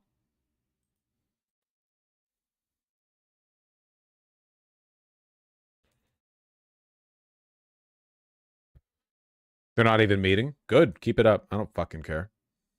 And while President Trump is overseas for the peace deal here in the U.S., there is still unrest in 2 major cities as people protest the administration's mass deportation efforts and deployment of National Guard troops. News Nation's Alicia Nieves has been tracking the developments in Chicago and in Portland. Alicia, what are we learning? Yeah, I mean, it was quite another night of unrest around the country with these protests continuing. We'll start in Chicago. There was a march there, more than 300 people from a church to Broadville ICE facility that we've been focusing on and covering for a couple of weeks here now. The goal was to pray with detainees there. That did not happen. Around 5:30 p.m. instead, Illinois State Police declared an unlawful assembly, demanding that protesters get out of the road. This led to an arrest of at least 7 people. Authorities say 2 protesters at least threw objects toward the police in response. Then if we move to Portland, at least 3 women were arrested outside of an ICE facility there after yet another night of protest. This comes as more federal aid. Fucking despise media coverage. You cannot overstate my hatred for these people, man. 7 arrests, at least 7 arrests, is a violent action. Why were arrests conducted? What did they do to be arrested? The only incidents of violence that she focuses on is 2 rocks were thrown. Okay, a minimum of 7 people were arrested. Anything there? No violence was conducted? Did they just politely ask a minimum of 7 people to come along with them to be detained, and they just agreed? At least threw objects toward the police. Oh, sorry, not even rocks, objects. Response. Then if we move to Portland, at least 3 women were arrested outside of an ICE facility there after yet another night of protest. This comes as more federal agents arrived to the facility last night. One thing that made this standoff different, though, is that there was no ICE helicopters in the sky like we've seen in the past, and this might be because of this flyer. The Department of Homeland Security shared it on X, and it alleges that protesters were planning to use laser pointers to confuse or potentially even disorient pilots. We are anticipating more protests to continue tonight throughout the week. Again, although the framing here is exclusively one of ICE being besieged by the violent protesters. No energy, no attention is being paid towards the violence of ICE. Everything ICE does is defensive or reactive, okay? ICE arrested people after an unlawful assembly was declared. Okay, why was it unlawful? What were they doing that was unlawful? What about the assembly was a problem? You know, no mention given. We just assume that they were in the right for calling it unlawful when there has to be a reason declared. You can't just declare it unlawful for no reason. No question being, you know, to whether or not it's a valid for the ICE copters to be in the air to begin with. Only the act of violence against them, the laser pointers, are to be considered. And another No King's Day protest that is planned for next weekend as well, Henna. And there's a recent court ruling. It's put the administration's deployment of National Guard troops at least on hold temporarily. What's the latest there? Yeah, I think this is something that even confused me for a while. A lot of people have questions about this. Why are troops there? How are they able to stay with this court ruling? Let me break this down a little bit. The National Guard is allowed to stay in Illinois, but an appeals court has blocked the president from actually deploying them on the streets, at least for the next 2 weeks. Earlier this week, you had Illinois Governor J.B. Pritzker celebrating this ruling, posting on X, quote, Donald Trump is not a king and his administration is not above the law. However, to be clear here again, the appeals court specified that those 500 troops in the Chicago area, 300 federalized from Illinois, 200 brought in from... State police arrested those people? Yeah, state police the ones who can declare an unlawful assembly because they're the ones with jurisdiction in that way. But that's what I mean. Like, why is no attention being paid to that? Look, once you pay enough attention to American media, there are Israels everywhere for those with the eyes to see. You see it with Israel, you know? A bullet collision related incident annihilates brain of Palestine. You see the bias when it's applied so obviously in an external context, but there are so many implicit biases that are in favor of the police and the administration and the institutions and so on that are difficult to recognize unless you get good at it or you sniff them out. But the way these broadcasts are structured are not accidental. She is reading from a teleprompter. They're always reading from a teleprompter unless, you know, you can tell when they're not. The way they are written is very, very, very deliberate. Texas, they do not have to leave just yet. They have to just shift their intentions for now. Here's what I mean. U.S. Northern Command said on Wednesday that these troops are, quote, employed to protect U.S. Immigration and Customs Enforcement and other U.S. personnel, government personnel who are performing federal functions, including the enforcement of federal law and to protect federal property. Well, it has since modified that statement, right? Issuing another one clarifying that these troops are simply, quote, conducting, planning, and training, not engaging in operational activities. A similar ruling was issued in Portland this week as well, allowing troops to remain federalized in Oregon, but barring, again, the president from deploying them. So we're definitely expecting to see more protests. Thank you for watching. Fuck you. Well, I guess it's News Nation, so what can you expect? Hello, Chris Cuomo. Enjoyed your Adam Friedland show interview.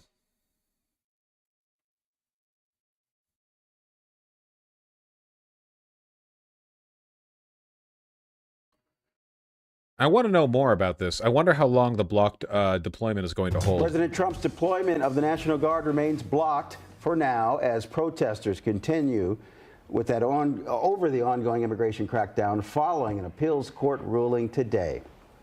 Good evening. I'm Timon Bradley. And I'm Jackie Bang. He's just a dumbass centrist. No, Chris Cuomo is a really smart guy. You can tell in the interview. Unfortunately, it's really difficult to tell sometimes because I think the way mass media or mainstream media produces its slop kind of dumbs everyone down, the producers and the consumers. But Chris Cuomo isn't, he's not stupid. You can tell. You can listen to him for a second in any kind of candid conversation. He's obviously an intelligent person, which makes him a little bit scarier, to be honest. WGN's Christine Flores is live in Broadview with our top story. Christine? News Nation is owned by Nexstar, so they're doing their best to acquiesce to the Trump admin for their merger approval. It's always like that, isn't it? It's always fucking like that, man. It's like all mainstream media, it's all fucking run by 3 people. They're all under the same thumbs. Well, good evening. Yeah, so some of the protesters that we spoke with out here told us they've been out here since 9 o'clock this morning. Now, we've heard some chants, some cheers, and even some boos, most of them directed at law enforcement on the other side of the driveway you're seeing behind us, which What about The Guardian? The Guardian's a foreign rag, not American.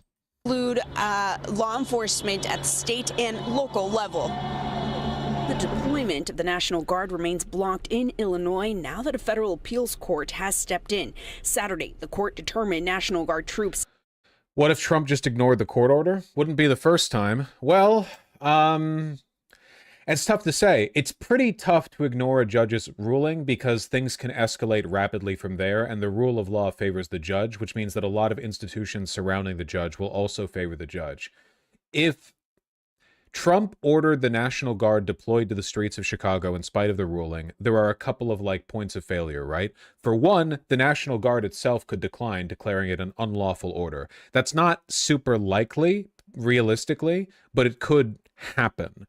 And they would be legally in the right to do that. They don't have to follow unlawful orders. That would be an unambiguously unlawful order. So there's that. And if the National Guard were deployed anyway, the judge would be within their right to pursue legal retribution, through the marshals. But also, it could lead to conflicts with local police who, can't arrest people under federal jurisdiction, but they wouldn't go after the National Guard. They would probably,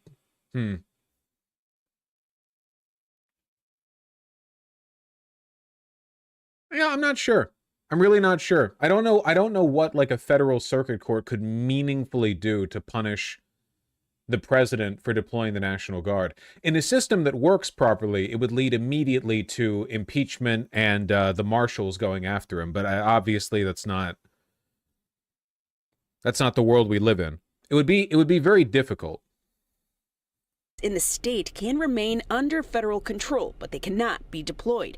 The pause is in effect for 2 weeks. The whole idea that the National Guard was going to be brought in to help out seems insanity to me. It seems like clearly an attempt to incite violence more than anything else, and an attempt to basically break down democracy in this country. Blaise Manier, an Oak Park resident, made it a point to be out near the Broadview facility Saturday afternoon with his wife and teenage children. I think it's essential to basically act as you feel and to stand for your values. For several weeks, protesters have gathered near the facility with signs, chants, and protective gear. I want to take all the precautions I can to be safe, and I have a gas mask, I have a helmet, I have a first aid kit. For the majority of Saturday, those present say the gathering has been peaceful. My experience out here is that there are actually very few protesters, and they have not been at all threatening.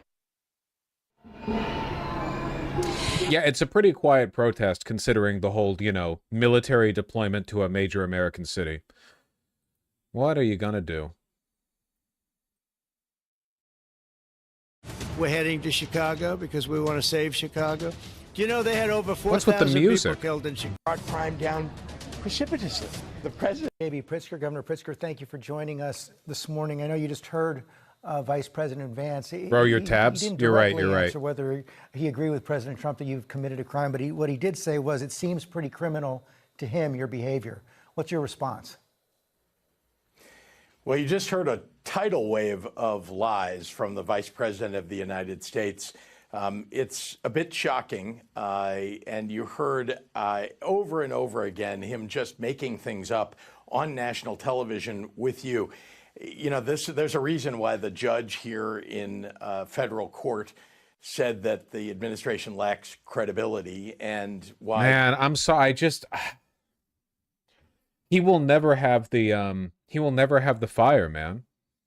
Does he have the sauce yet? No, he doesn't. Like, look, okay, he's better than a lot of other options, but he's just nowhere close in terms of the energy and vitriol, you know? Even the Nobel Prize Committee chair said that the administration lacks integrity. This administration, led by a 34-time convicted felon, is threatening to jail people that are their political opponents. They're making things up to go after people. We're seeing it day in and day out. And the fact that he's made a threat against me, I'm not afraid. I'm going to stand up for the people of my state. And we've got to all stand together, because there is truly unconstitutional actions that are coming out of this administration, coming at the states and the people of the United States. And all of us, Democrats and Republicans, need to speak out about it. One thing I'd point out, you mentioned Governor Stitt, who said specifically, like, we shouldn't be federalizing troops in one state and sending them into another, that he would be offended if I had troops going into his state. I am offended that Greg Abbott has troops coming into my state. And even Governor Scott in Vermont has called this unconstitutional. So good news, Republicans are now calling out the Trump administration. More should do so. As you know, President Trump called for the prosecution of James Comey. It happened. He called for the prosecution of Letitia James, and it happened. He said, you committed a crime. Are you worried the Justice Department is going to come after you? It's true that the president says things, and sometimes he follows through on those threats, and he certainly has the power of the presidency. He does not have the power to overcome the Constitution. And so am I afraid? I am not afraid. Do I think that he could do it? He might. But as I've said before, come and get me. I mean, you're dead wrong, Mr. President and Mr. Vice President. And I will stand up for the law and the Constitution. That's what he shouldn't even be calling them Mr. President. Like, it's a rhetorical failure on so many levels. I don't know what people need, what Democratic leadership needs to understand. The average Democrat voter is seeing red. Like, we don't need to. We're past this era. There's no need for civility. You can call him whatever the fuck you want. Call him a fat loser. He's called you fat. He's called you fat a bunch of times. And you're both like equally fat. You're the same amount of fat. But yeah, he's more of a pedophile than you are, I assume, I hope, I imagine. The evidence suggests. Call him whatever you want. It's all legal. What are you going to do? Make him more mad at you? Who the fuck cares? His response should just be, I'm not afraid of a pedophile. I'm not afraid of Trump because I'm not a 12-year-old girl. Yeah, just perfect. You would make international headlines with that one, by the way. Say it, drop the mic, and fortify your governor's residence with the Illinois State Guard. Okay? Just like fucking. For context, this is how Greg Abbott talked about Pritzker. And he's talking about hot dog food and the Milwaukee Brewers. No wonder he's a massive failure. No wonder. Did you see what Pete Hegseth said? He said that Pritzker needs to stop complaining and do some push-ups. You can always count on the secretary. That's great. He called you fat. Call Trump fat. I don't understand why they still adhere to this. I'm sorry. I consider it to be like this isn't just like me being vindictive. I think it's a strategic failure for which the Democrats need to be rightfully criticized. This is not just like an aesthetic thing, okay? What we need right now is main character energy, okay? Newsom doesn't have it. Newsom pays some intern to be feral on Twitter, and then what? Charlie Kirk gets assassinated, and all of a sudden Newsom puts out a fucking, biopic where he's like, well, Charlie Kirk was actually an excellent young man, and I would have his ghost on my podcast if I could. Fuck you. You're a fake demon. You ain't real, okay? Should have had the intern write that. And Pritzker, look, unlike Newsom, I like Pritzker. I do. But we need main character energy. Yeah, AOC made fun of Miller for being short. That's great. It obviously pissed Miller off, too. He's just too Midwestern. No, Midwesterners can be more mean than this, okay? I know that because there are Midwestern Republicans. She apologized for it, though? Really? Why? I agree, however, there are a bunch of leftists who might see that name calling as rude. No, there aren't. No, there aren't. There are no real people on Earth who hate Trump who would be upset if Pritzker called Trump fat. These people don't exist. They're not real. Oh, she apologized to short kings, but not to him. Okay, well, I still don't think she should do that, but, like, you know. You shouldn't have to apologize to fat people after you call Trump fat. There's a difference between, like, Trump being fat and Guillermo de la Cruz from What We Do in the Shadow being fat, okay? There's two, it's not even remotely the same thing.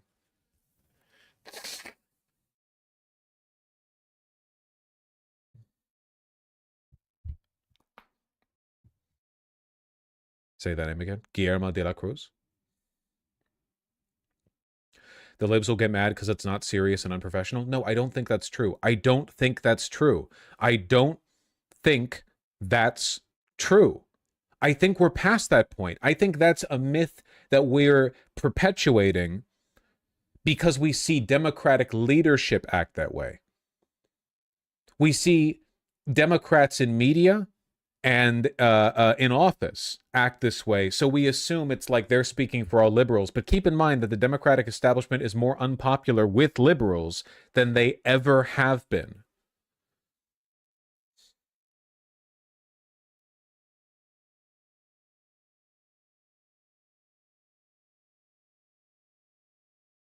I don't know.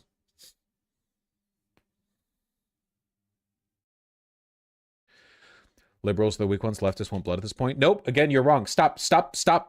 The average liberal voter in the United States right now has opinions on the Republican Party that I can't repeat on this channel.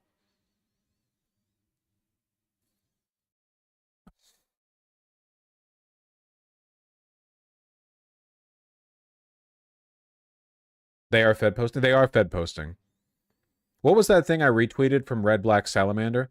I used to canvass for Bernie in towns like this, and 80-year-old grandmas would offer you homemade cider while they explained how Mount Rushmore should be replaced with a pyramid of Republican skulls. Yeah. New England.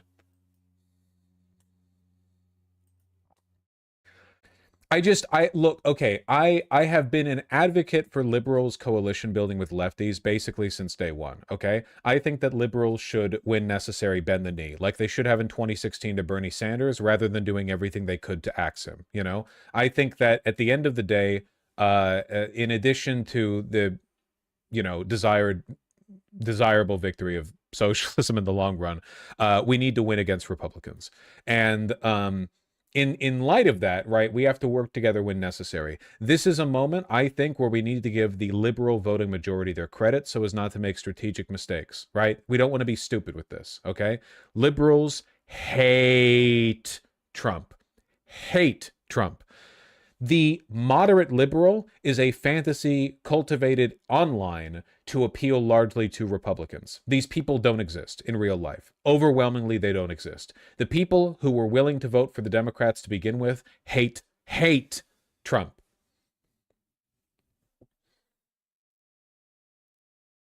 And behavior like Pritzker's really is it's just built on being politically educated from an era. Like, it's kind of like how a lot of people stop developing their personalities once they get married because the only reason they tried doing interesting things was to hook up with people. And now that they're married, they don't have to, so they become boring and calcify and they stop growing as a person. A lot of people, once they enter office, stop changing politically. Because to these people, like, their political growth was all in the context of, like, being outside the game. Once they're in the game, they're locked in. Pritzker and most other Democrats in office were educated politically before Trump became like a national phenomena. They're not aware of the extent to which how much the game has changed. Pritzker doesn't spend his day-to-day interacting with, either in real life or on social media, like, you know, regular day-to-day people, you know? I don't think they always get the moment. I think Newsom kind of understands that there's been a change in tone, which is why he's been trying to cynically appeal to those groups. You know? We do in the state of Illinois.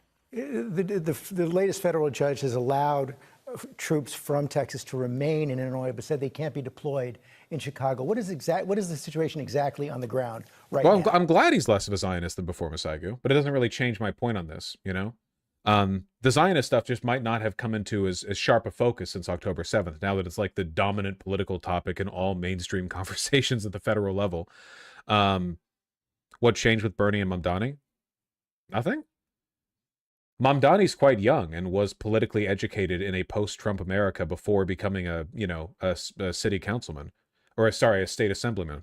And Bernie has been the exact same person for 50 years. Well, there are federalized troops that have been sent here from Texas. They are in a federal facility. They're not allowed to come onto the streets of Chicago or our suburbs or anywhere in Illinois. But even Mamdani generally refrains from personal attacks. Mamdani refrains from personal attacks against Trump because he's not running against Trump. He's running for the mayorship. He attacks Cuomo all the time, but he does so in a very incisive way.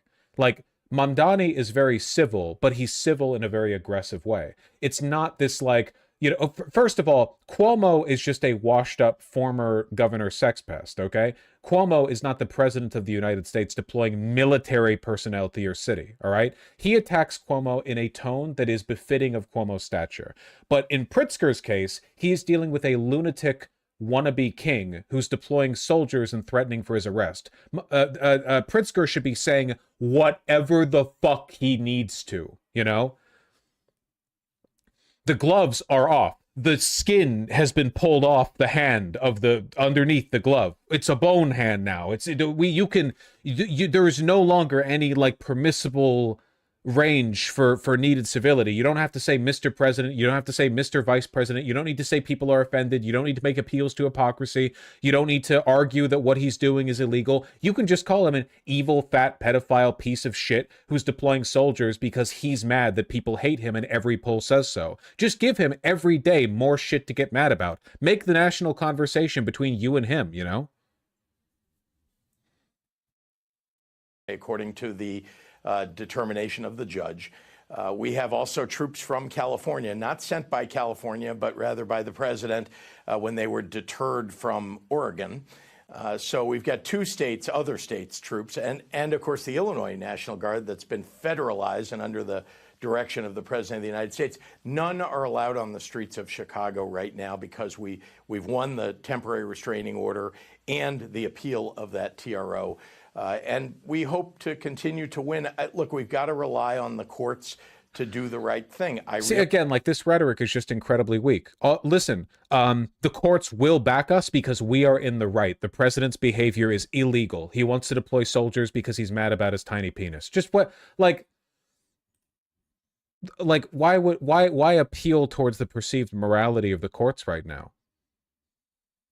Realize that sometimes that's risky business, especially when some have been appointed by Donald Trump. But we've seen that even a Trump-appointed judge out in California, in the West Coast, has ruled against the administration. So I do think that their oath of office actually matters to them and that they'll make the right determinations. But as you just heard Vice President Vance say that those troops are necessary because under your watch, under the watch of the mayor of Chicago, the streets have been given over to lawlessness. Those are his words. Yeah, well, you know, they've said that Portland is on fire. Portland is not on fire. In Chicago, we've cut the homicide rate in half. We've got double-digit declines in all of our violent crime statistics. He says that we've got the highest... Also, you know what would also play pretty well tonally? Just be tired of Trump's lies. Stop replying to everything with the canned, like, look, he's not incorrect here, but I think he should say, yeah, no shit, Trump lies all the time. He says literally anything. Everything he has ever said has been a lie. Constantly. Like, yeah, okay, obviously it's not true. What do you want? Why are we pretending to take it seriously? Nobody takes him seriously. Challenge the interviewer. Challenge Stephanopoulos. Wait, that's not Stephanopoulos. Why did I think that was Stephanopoulos? Oh, that is Stephanopoulos. Does he look different from how he looked like a year ago? Did he get plastic surgery or something? Crime rate in the entire world. That's ridiculous. We're not even in the top 25 cities in the United States. And Illinois itself is the 19th safest state in the United States. I'd like to be in the top 10, but 19th is a whole heck of a lot better than Texas or Florida. But if the president invokes the Insurrection Act, there's not much you can do, is there? Did he not wear glasses? No, he does look like Stephanopoulos. I don't know why I'm tripping over this. Well, the Insurrection Act is called the Insurrection Act for a reason. There has to be a rebellion. There has to be an insurrection in order for him to be allowed to invoke it. Again, he can say anything he wants, but if the Constitution means anything, and I guess we all are questioning that right now, but the courts will make the determination. Stop appealing to the courts. Make your own statement. Say, no, there is no insurrection. Every wannabe dictator says every challenge to the rule is an insurrection. He is wrong. If he attempts to invoke the Insurrection Act, it will be illegal. Stop like this. Well, we'll have to see what the courts say. No, you don't. You don't actually legally have to defer to a court opinion to make your own statements morally or legally. The court opinion is about the behavior of the government, not about you. You can say whatever you want. You can say that. The Constitution means anything. The Insurrection Act cannot be invoked to send them. I hate this resignation. Well, we'll find out if the Constitution means anything. Say it does. Yeah, call Trump's behavior treasonous. Trump would act no differently if he was a foreign agent sent to destroy the United States. Our founding fathers built a democracy. He wants an autocracy. He wants to rule this place like a Gulf state, petrobillionaire. He wants the country to be run by a cabal of pedophile oligarchs who have free reign to do whatever they want, where the only economy is Bitcoin and AI data center construction, and everything else is ruin. Because they want to fight crime. Let me add that they're claiming in court that that's not the reason that they're calling up troops to send them into our states. They're claiming in court that this is about protecting ICE facilities and ICE agents, and not about crime on the streets. But then you hear Vice President Vance and the President of the United States contravening that and saying exactly what they actually think. They just want troops on the ground because they want to militarize, especially blue cities in blue states. Governor Pritzker, thanks for your time this morning. Thank you, George. There wouldn't be any political consequences for doing this. He has the right to do this if he wants to. He can say that stuff if he wants to. No.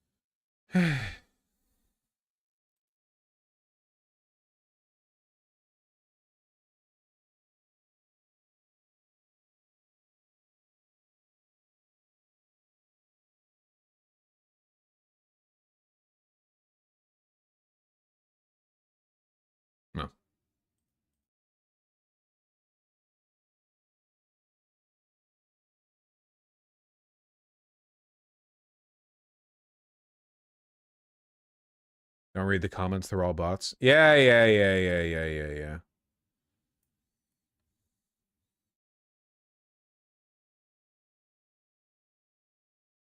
I completely missed this. What the fuck happened in Tennessee? Authorities searching for the missing after a deadly explosion at this Tennessee manufacturing plant. We do have several people at this time that's unaccounted for. We are trying to be mindful of families. 5891 Highway 230 West had an explosion at Accurate Arms. Everybody is en route. The massive blast occurring at 7:45 Friday morning at Accurate Energetic Systems. Always in the morning. People never have the courtesy to detonate their factories like in the midday.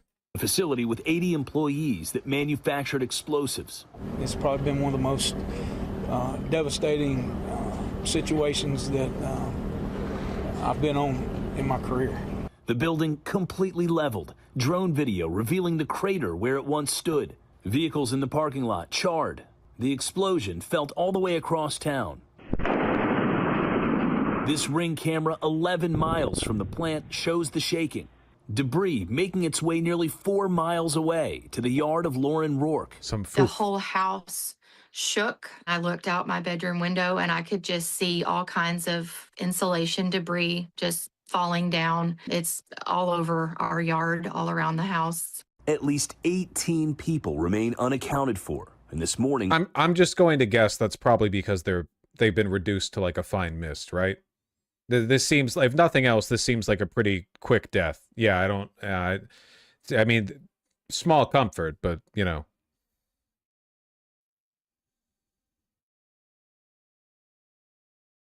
Authorities still combing through the building debris for survivors.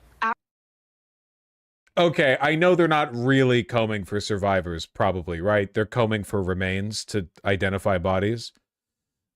Maybe there's like a basement. It's a really small town. Just about everyone is probably affected right now because everybody knows somebody that works over there or is, you know, family. And so everybody is hurting. Does suck, though. I don't think those guys are, like, morally culpable for whatever was done with their bombs. I don't really think. I don't know, do I? Nah, I don't. Because once you get into that, it's like anytime you do anything in America, you're contributing to the military-industrial complex. I guess there's kind of, like, degrees of separation, but, yeah, I don't know.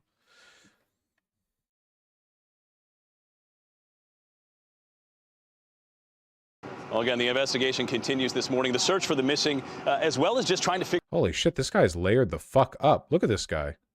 He's like an onion. Undershirt. Shirt. Another shirt with a band collar. Jacket. God damn. Is your head cold? Figure out exactly what caused this blast. That investigation is expected to last at least a few more days, just in terms of the investigation on the ground here. ATF agents as well as Homeland Security agents on scene assisting in that investigation, and residents, of course, are asked to stay away for now, Whit. Yeah, so many questions and a devastating... All right, well. While we're talking about explosions... The clock is ticking in the Middle East. Hamas has 72 hours to release the Israeli hostages. Authorities believe 20 are living, 27 he does are look dead. like a Ralph Lauren. This is according to Trump's plan. Israeli forces are withdrawing from parts of the Gaza Strip right now as thousands of displaced Palestinians are attempting to move back into what were their neighborhoods. 33 bodies were discovered in the rubble of Gaza City. Speaking of CNN, they're manufacturing consent the moment things begin again. Hamas asserts control in Gaza and targets alleged collaborators as ceasefire takes hold. Wow, really? That's shocking. The government of Gaza takes hold and the collaborators, i.e. people working with the people genociding them, are being targeted. Do you think Israel wouldn't do the same thing? Like, that's just a normal thing that would happen here. I don't know.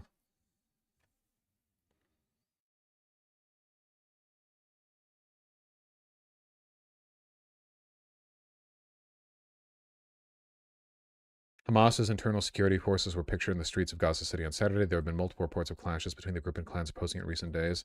It's got to be a fucking nightmare over there right now. Jesus Christ. A number of collaborators and informants were apprehended and arrested in Gaza City after it was proven they were involved in spying for the enemy, as well as participating in the assassination of several resistance members. The Palestinian Home Front, a Telegram channel affiliated with Hamas, said Sunday. Wait. Participating in the assassination of several resistance members. Wait, so they're going after people who killed Hamas? Wouldn't you expect them to do that?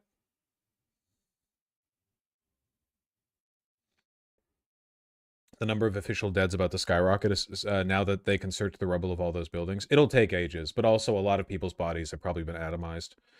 The only thing that will really reveal the extent of the damage will be like a full census, so you can do an excess mortality report. I don't know, Vosh. Hamas pretty frequently accuses anyone if they don't like, including members of non-Hamas resistance groups, of being collaborators so they can execute them. Yeah, I mean, in fairness, the IDF does the same thing, but in reverse, but at a much larger scale. Yeah, Hamas isn't good, but like, you know, it turns out you don't actually stabilize the Middle East by bombing the shit out of it. We learn this in every other country, you know, we learn this in Iraq and Afghanistan, and then ISIS came about. So I don't know what the fuck you expected.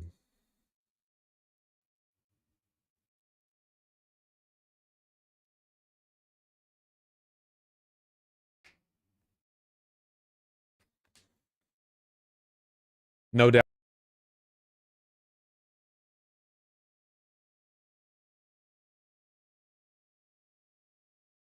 I mean, obviously my evidence would be church tradition, the Bible, because obviously I believe in that. Obviously I know you don't.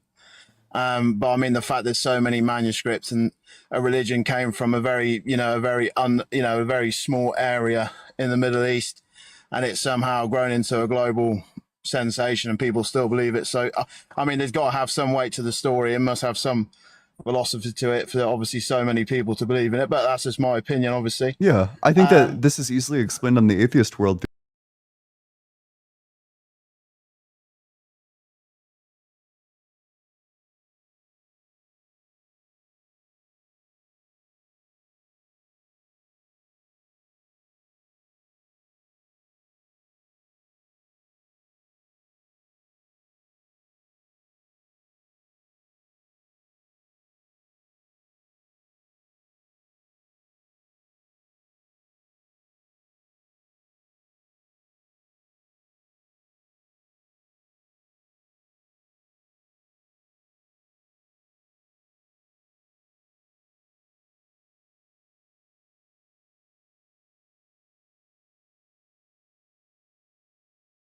Scholars that say it's still a theory because they've obviously not discovered how non-life obviously created life. That is still a phenomenon they're still studying to this day.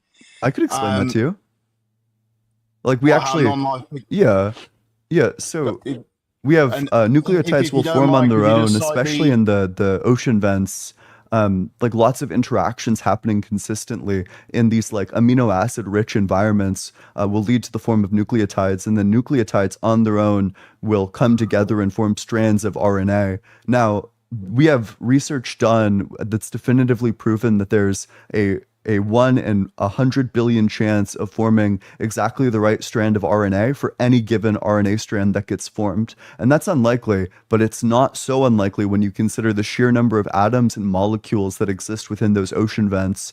When you put it into perspective, it becomes a statistical inevitability. When you're talking about like 10 to the 30th molecules that are in each of those vents, it's just a statistical inevitability that you're going to get at least some of these things that are going to come together. So when you get the right RNA enclosed by a lipid bilayer, you're then going to have something that's self-replicating and has a metabolism. And at that point, you have the very first protocell. It undergoes Darwinian evolution and then becomes a full-blown cell. But you would agree, obviously, oceans appeared long before we did. Or even Oceans? our ancestors did. Yeah. Yeah. Because obviously, it's about, okay, and how would you say the oceans developed and stuff like that? I mean, it is all theory. I mean, they can obviously. You haven't even ground heard the samples. answer. Oh, go on then. I'll get. Yeah, you. Sorry, go sure. on. Just that we have, I think it's from comets. Comets are frozen, and we know that the Earth formed with no water on it. So through the emergence of comets, like colliding with the Earth, it transferred all the water there by unfreezing them. Okay, so again, that's a theory that there must have been quite a few comets, as you can agree. Obviously, we are a planet predominantly water and quite deep water to be said as well. I mean, I don't know. I mean, it's obviously that they just do this all from ground samples and it is all theories. But my other thing that I would say. Well, wait, but we have like good evidence for this as well. Specifically, the deuterium to hydrogen ratio that exists within Earth's ocean indicates that the origin of this is comets because it matches the rate for comets. So it's when you say theory, you like to say theory as like a dismissive thing. I think you're confused about the concept of a scientific theory. So a theory is not a guess. A theory is the highest, it's the gold standard of science. It's something that has mountains and mountains of evidence for it. And the reason why it will always be a theory and it will never be a fact is because it's always subject to revision if new evidence were presented. That's why science is so much better than religion. That's why it's like light years ahead of it, because religion is dogmatic. When religion gets disproven, it's wrong forever. When the Bible says false things, which it says multiple times, it's wrong forever and it can't update itself. But Science, on the other hand, can update itself. If it's wrong about something, then it will eventually arrive at evidence that it's wrong about that thing, and then it will update itself to be more in line with the reality of the situation. But the Bible says that the earth is like 8,000 years old. It'll be wrong forever about that. It says that humans are like 6,000 years old. Wrong forever about that. It says that outer space is water. Wrong forever about that. It says that we came from just 2 people. Wrong forever about that. It says that humans existed at the exact same time as all the animals. Wrong forever about that. It's just going to be wrong forever about all these various topics. And there's nothing that the Bible can do to update itself. That's why science is so much better than the Bible. Yeah, I mean, that's obviously your opinion. You're entitled to it. But my one final question, I'll leave you to it just because I'm actually in the UK and it's about 10:15. I've got to get up at 4 a.m. Sure. Would you say it is quite miraculous that the fact we're the only planet, as far as science knows, that has trees in our whole entire galaxy and universe? Would you say that's quite miraculous? Would you say or not? Trees came from a specific evolutionary pathway. If you mean like life in general, I think it's like pretty cool. I also don't think that we've explored nearly enough planets to know how many have life. We've barely even explored our solar system, and there's still speculation. Like, we haven't ruled out the existence of life on any of the planets in our solar system, let alone ruled out life on anything outside of our solar system. So it's still way too early in the game to determine whether or not life is a rare phenomena. But I mean, I'm just saying, science today, obviously we are quite a rare phenomena from our understanding at the moment. I know you're saying. Yeah, but our understanding's like super limited. But yeah, I agree. Yeah, I mean, it's just, I mean, for me, I don't think we're ever going to change each other's mind. Obviously, I'd imagine you hope I'm right. So when you do die, you obviously see all your loved ones again. And obviously, if you're right, I'm never going to know about it. But I'll leave you to that, mate. Okay, well, hey, thanks for coming up. No worries. Make sure you're double tapping on that screen, sharing it with your friends, doing all that good stuff. If you're in that guest request box, make sure that you're 18 or older, and make sure that you believe in the God of the Bible, the Torah, or the Quran. I also ask that you, at bare minimum, think that a mind created the universe. If you don't fit into one of those categories, I might still be willing to talk to you, as long as you think that a mind created the universe and that you don't believe, I don't know, like, God is just energy, man. Hey, how's it going? Hey, what's up, man? Yeah, how old are you? I'm old, bro. I'm 35. Sure. And I sound like I'm 25, though. that's fine, but what religion are you? I say I'm like a Rasta. You're what? Rasta. Sure. R-A-S-T-A. Is that like a Christian denomination? I don't know, man. Are you a follower I of guess Christ? whatever you say. I'm trying to understand your beliefs. Are you like Yeah, no, when I say like Rasta, I mean like I go against whatever the normal way of life is. Okay. Yeah, but I was trying to understand what you meant, because it said like God isn't real. I was curious. I was listening to you the whole time. I was curious. You feel me? Like, I want to know, like, what do you believe? Because I believe he's real, but I don't know what you're looking for. Yeah, I don't think that he exists.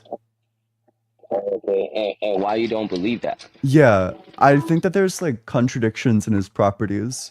So if there was a mind that created the universe, well, that mind would need to be outside of the universe. But because time is a part of the universe, that means that mind would need to be outside of time. A thing that's outside of time can't be before or simultaneous to anything, because in order to stand in those relations, you need to be in time. But unfortunately, in order to be a cause, you need to be before and simultaneous to things. So that means God couldn't possibly be a cause. He's kind of ripped in these two directions, where he both, in order to cause things, needs to be before and simultaneous to them. But because he needs to be outside of time, he can't be before and simultaneous to things, which means that he can't be the cause of anything. But who would you be speaking about when you say he can't be the cause? Like, who is the he? Like the fictional character of God.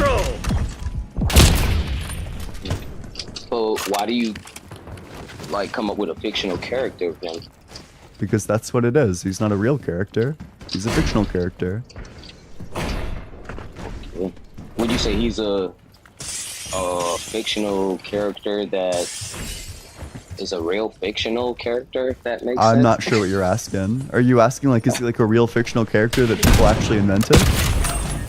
Yeah, are you saying like people created it? I guess? Yeah. Oh, okay. Yeah. I can totally understand where you come from on that. Okay. I totally understand that. Yeah, I like how the other dude said, he's like, hey, if you believe, if I go by what you believe in, it's nothing. I'm not gonna see my family, you know. We got the lead. Now So I totally understand where you're coming from. A lot of like believers, you know, they say when you die, X, Y, and Z, but I heard you say, you know, there is no proof. Yeah, You that's feel why me? I don't believe in cancer, right? You know, if I'm right about cancer being fake, then I've saved like millions of lives every year.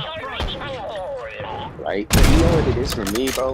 Like, I'm a barber, and like, I've been a barber like 13 years, and like, what's weird for me is that I feel like I've met the same person like over and over again, even though it's not the same person.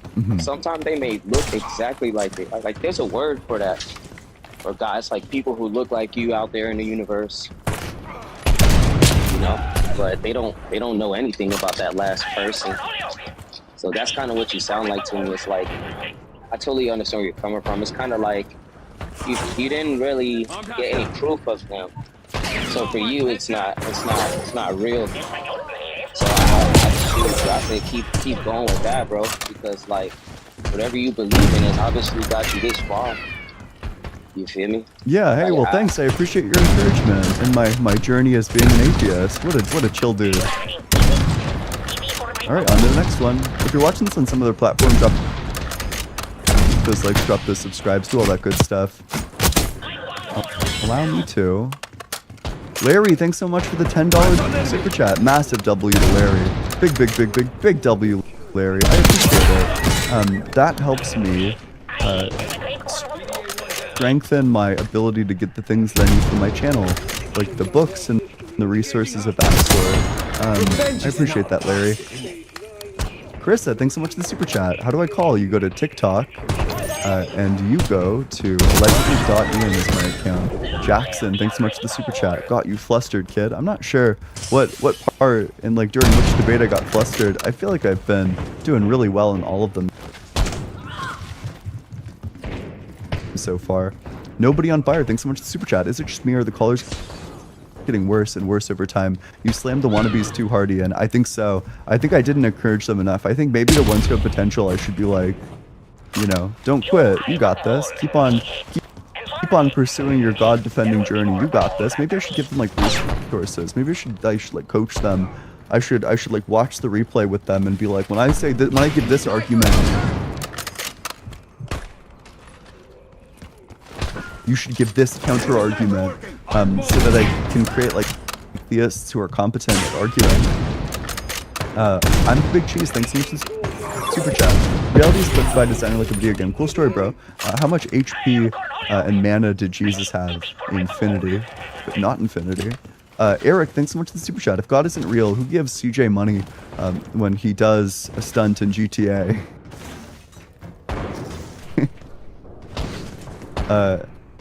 James, thanks so much for the super chat. Makes some merchy and love your content. Appreciate it. George, thank you so much for the super chat. I appreciate you. And who's up next? Let's determine.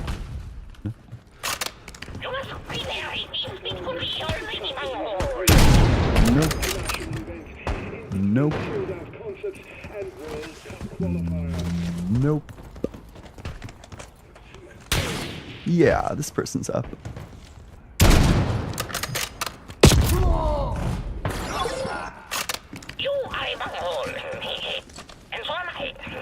Alright, can you hear me? Hey, how's it going? Yeah, how old are you? Yeah, I'm 28. Yeah.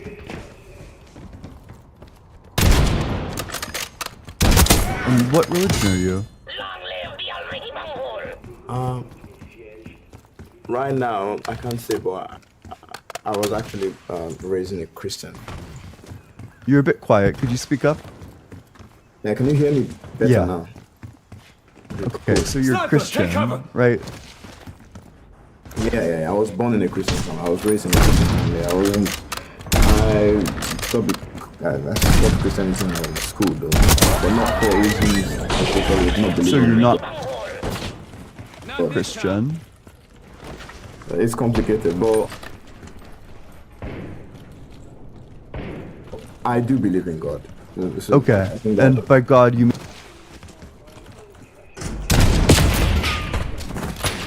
mean like a mind that created the universe? Yes, I do. But I need to say something though. I've seen others come here to try and give evidence for the existence of God, and I think it's a very it's a failed journey, in my opinion, because there is no evidence for the existence of God. That is why we as Christians are urged to believe in Him by faith. There's no other way we can believe in God except through faith. Well, that's illogical, right? Like, these beliefs are all unjustified. If you form a belief for no reason, that's an unjustified belief. You need to have a reason to believe in order for the belief to be justified. So what you're doing is illogical, and I'm not going to do that. Yeah.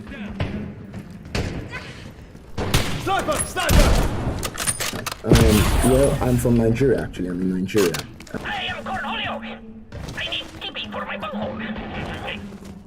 And if you grew up in Nigeria, even though you don't believe in the existence of God, you would definitely believe in the existence of I don't know how you guys call it, voodoo or juju. Yeah, it's called voodoo. I don't believe in voodoo either. Cool. Yeah, I would understand that because from your place there, it's not very prominent. But here in Africa, it's extremely prominent. Witches, things people see here. I can't lie, personally, I've not seen. But I have friends, my parents. I've known my parents all my life, and I've never, I don't know them as. Monday.com, the opposite of any work platform we tried in the past. We tried other work management platforms, not naming names. They all suck. Monday, total opposite. Didn't just work, it spread. And people became Monday evangelists. And you know why? Because people actually liked using it. Now, it's not a chore. It's intuitive. You don't have to force anyone. They're on board. You can really see that Monday care about their user. The user is king. You can create workflows yourselves, no IT, no admins. And that's why we love it. There's no roadblocks. Everything can just be done instantly. We have people creating workflows and showing them off for the company. They take pride in it. I know it sounds like a commercial, but honestly, I never expected it to have this much influence.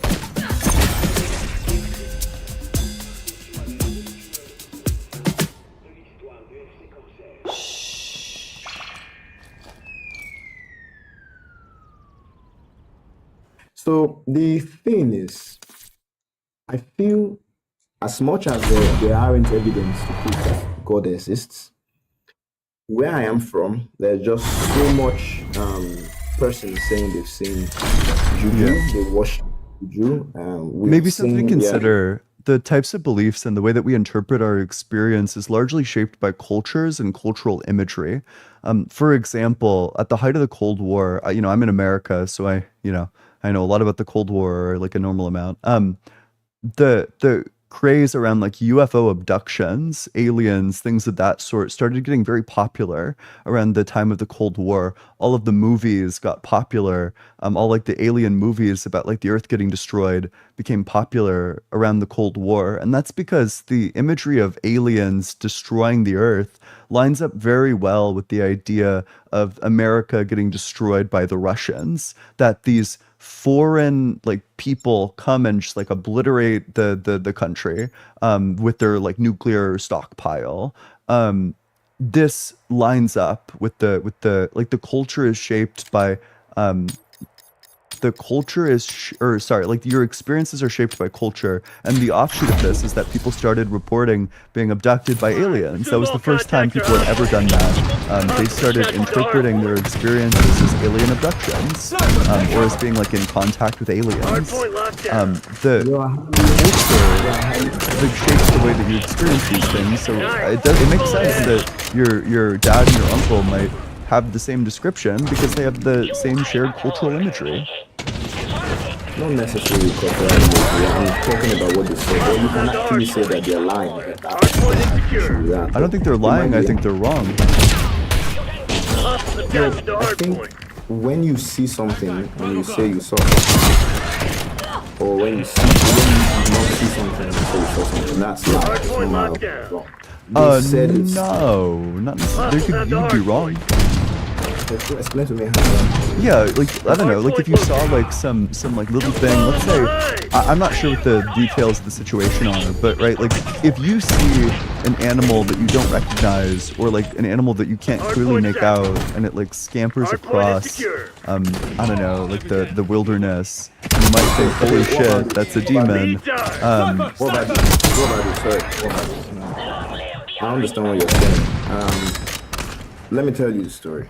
So, my friend, his cousin, he said there was a time he was in the village, then they had this chair outside that they used to drink palm wine. And this particular man in their community was there with them. So he a chair where they drink wine? Yeah, that's like palm wine. I don't know what to do about that. It's just like a bench, a big bench where people sit down. They got a big bench. What next? Yeah, so this guy said he was I forgot what he said he was going to get. He got up, and then he went to the kitchen.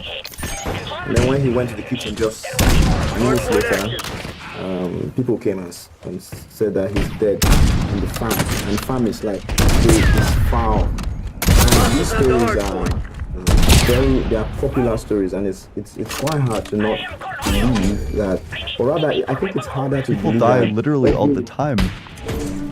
There's so many deaths every single day. It could have been from innumerable things. No, you don't get my point. Just imagine someone with you right there in the studio, say they are going to eat themselves, and they go into the toilet, and you go on and you see that that person is dead in China. Wait, so they died where? Yeah, sure. So okay, so they went to the bench, and then they died where? They got up from the bench, headed towards the kitchen. So this person is outside the house. Yep.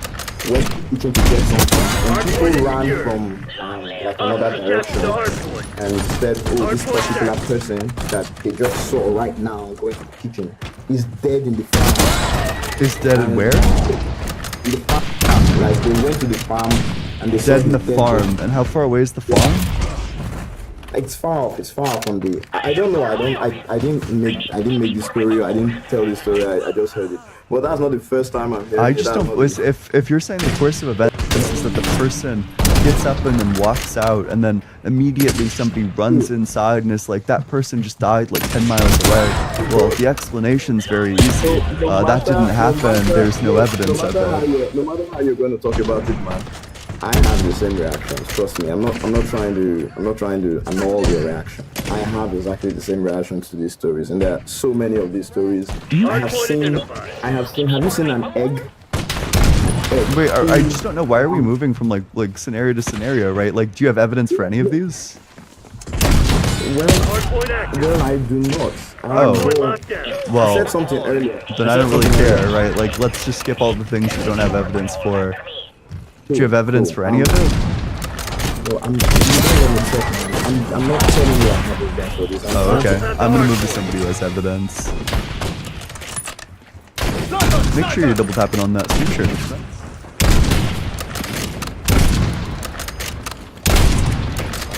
Doing all that good stuff.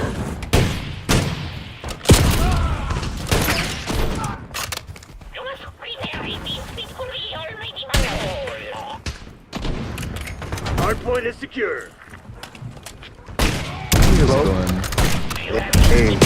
Hostiles captured the hardpoint. Can you hear me? Yeah, how old are you? Hardpoint I'm 28. Yep. And what evidence, or what religion are you? I'm Christian.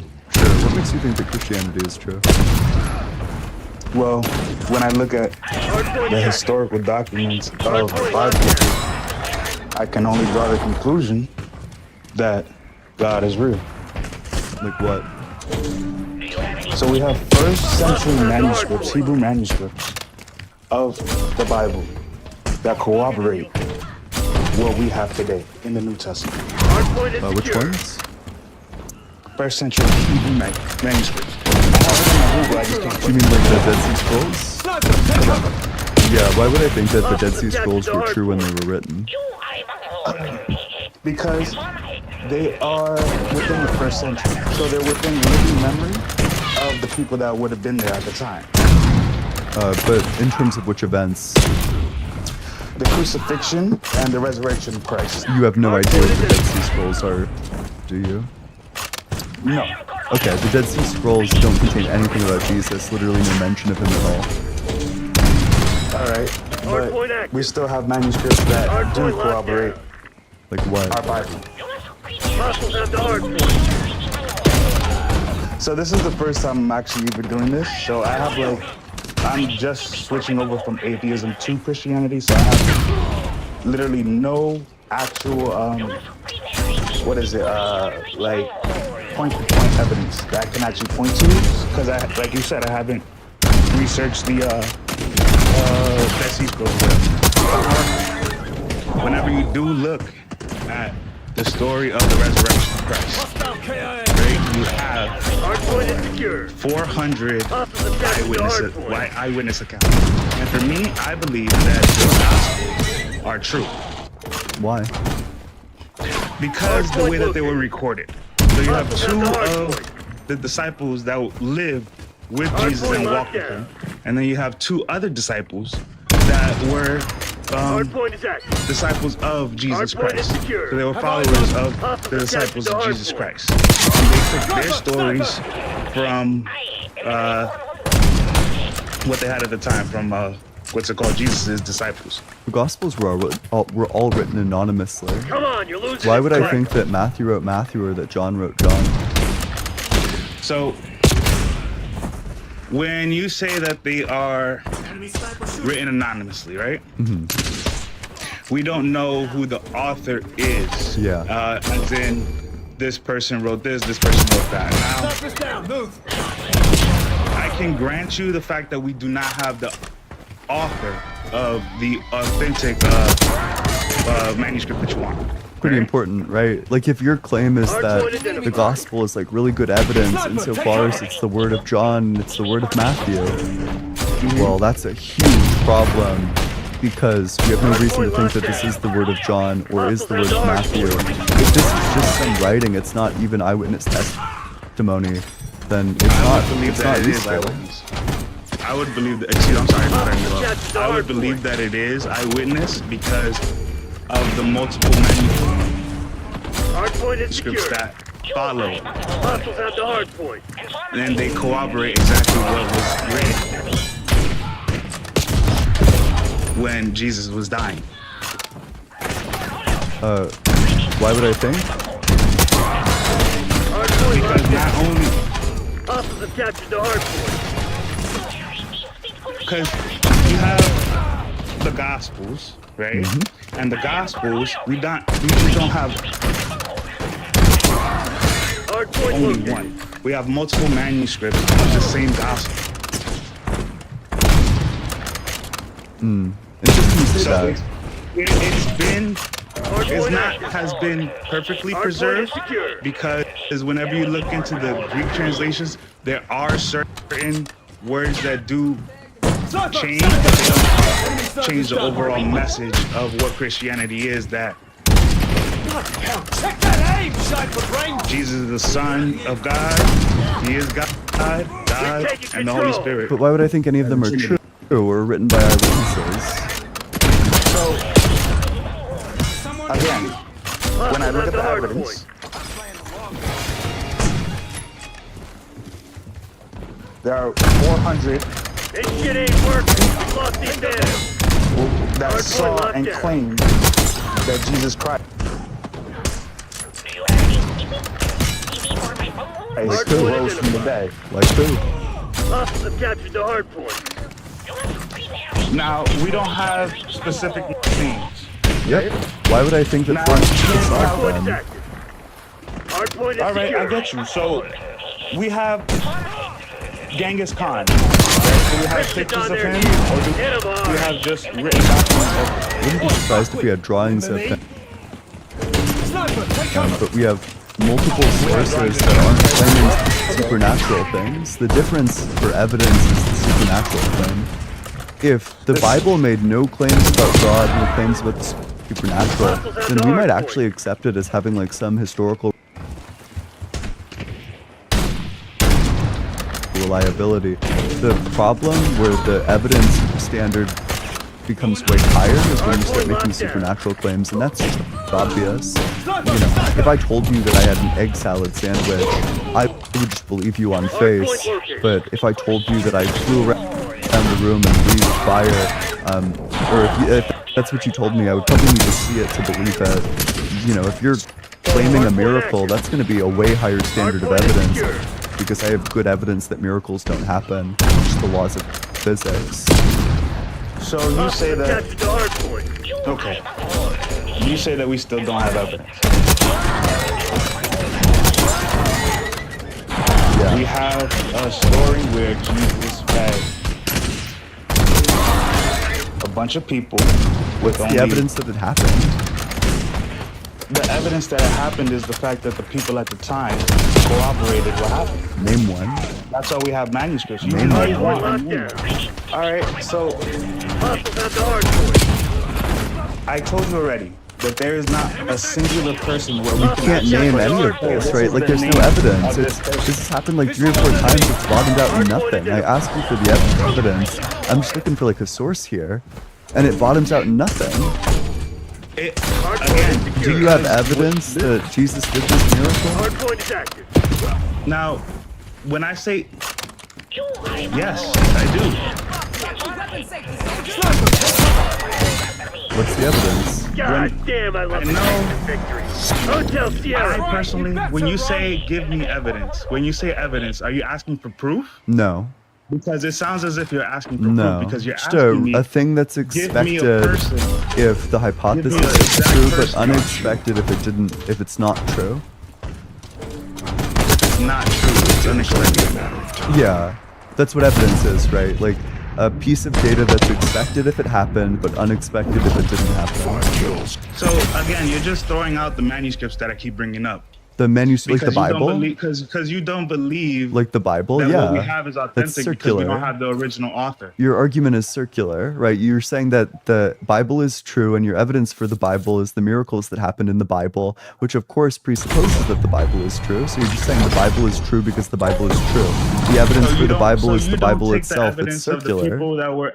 I don't take the evidence of the Spider-Man comic to be evidence that Spider-Man is true. I don't take the books of King Arthur to be evidence that King Arthur is true. We need some sort of external evidence. So when I say that the Gospels are true, this is the reason why I say the Gospels are true, right? So during the resurrection of Christ, you have him getting stabbed, right? And you have what is described as water being poured out of his lungs, correct? Yeah, sure. Would you believe at the time that those people would understand that phenomenon?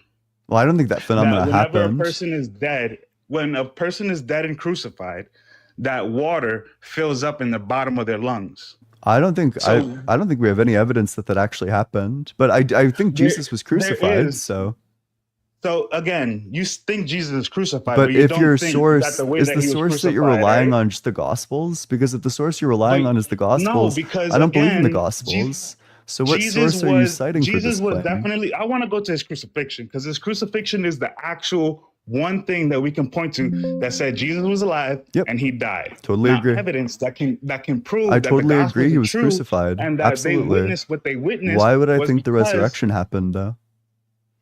Because I can take the gospel as true, because what I they don't grant that. recorded in their time, him getting stabbed and water coming out of his lungs, is something that modern medicine just recently figured out during crucifixions that happened. I don't grant that the gospel my is question true. was to you was if you believe that they would have that knowledge that water would be filled up in the lungs. That way, whenever somebody gets stabbed, that water would come squirting out.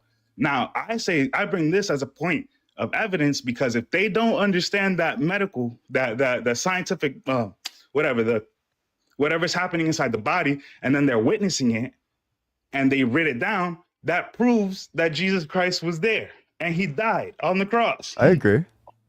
So again, I say that the reason Why would I that think the Jesus rest of the is- book is true, though?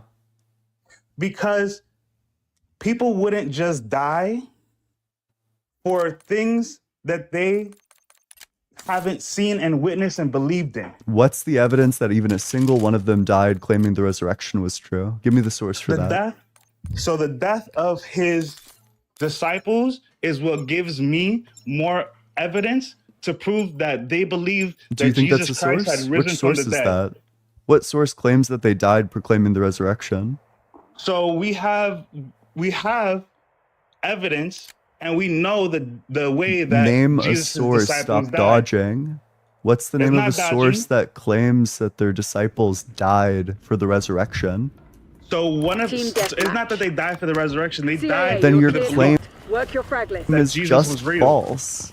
They didn't No, it's not, die. because- Oh wait, well I agree Jesus was real. I totally grant that.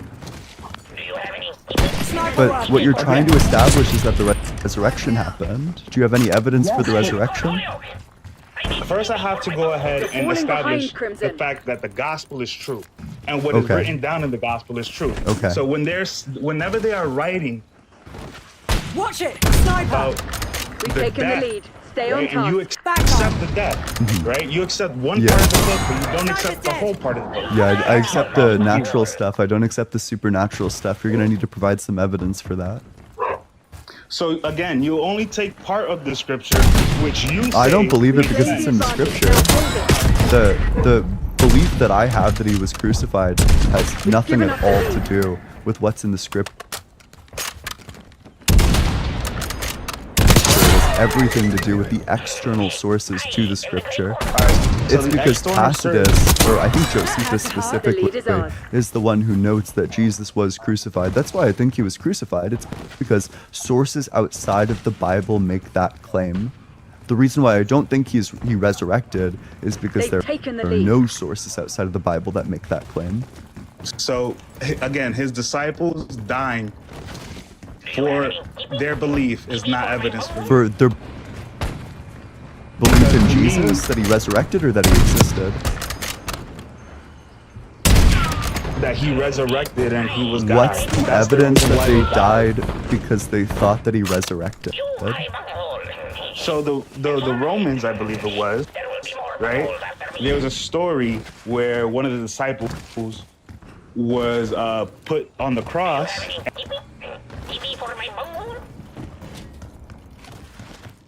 And he said that he does not want to,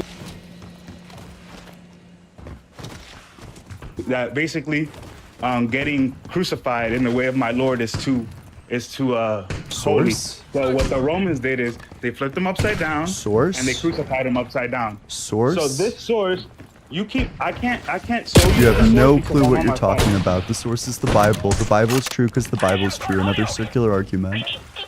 So what you're The telling source me of is this is that Acts, by there's the no, way. so there's no evidence that these people died. Is what you're telling me. Of course they died. If they existed, it's been like 2,000 years. Holy shit, of course they died. So they died. So you believe that they lived, even though there's no author of their biography of their life. They're attested Except for to the Bible, by right? historians. Except for Historians the Bible, attest to right? their existence, yeah. No, there are that external they historians that believe from attest the to their Bible, right? existence. Not from the Bible. No, not from the And they Bible. have to corroborate False. it, right? They're getting False. it from the Bible and they're No. corroborating it with real evidence that they're finding. You're not listening. False. Tacitus and Josephus make no mention or citation of the Bible. That's just false.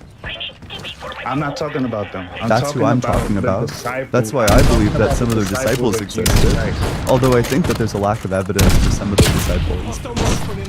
All right. How about the narrative of the Wait, so are you gospel? pivoting away? Can I just get the evidence for the resurrection? When I say, Hostile because you're shooter. not taking what I'm saying, because what I'm saying is what I Keep believe. on giving I believe- circular arguments. No, because you're Yes. saying that these stories are only in the Bible. When you go ahead and look at what's it called, I'm gonna do my research and I'll come back to you. But when I go ahead and I find these, what's it called? Because I know a lot of people that You're gonna find Tacitus and Josephus, and that's all you're gonna find. Sure. And neither of them claim a resurrection. Isn't it interesting how none of the historians outside of the Bible claim that he resurrected? Sniper working. I don't believe that. You say that, but I don't believe that. You Again, can I read haven't the done my you can read the research. portions if you'd You're like. telling me about research that I haven't read. So I'm just honestly at that point I'm being ignorant because I'm not taking in what you're saying.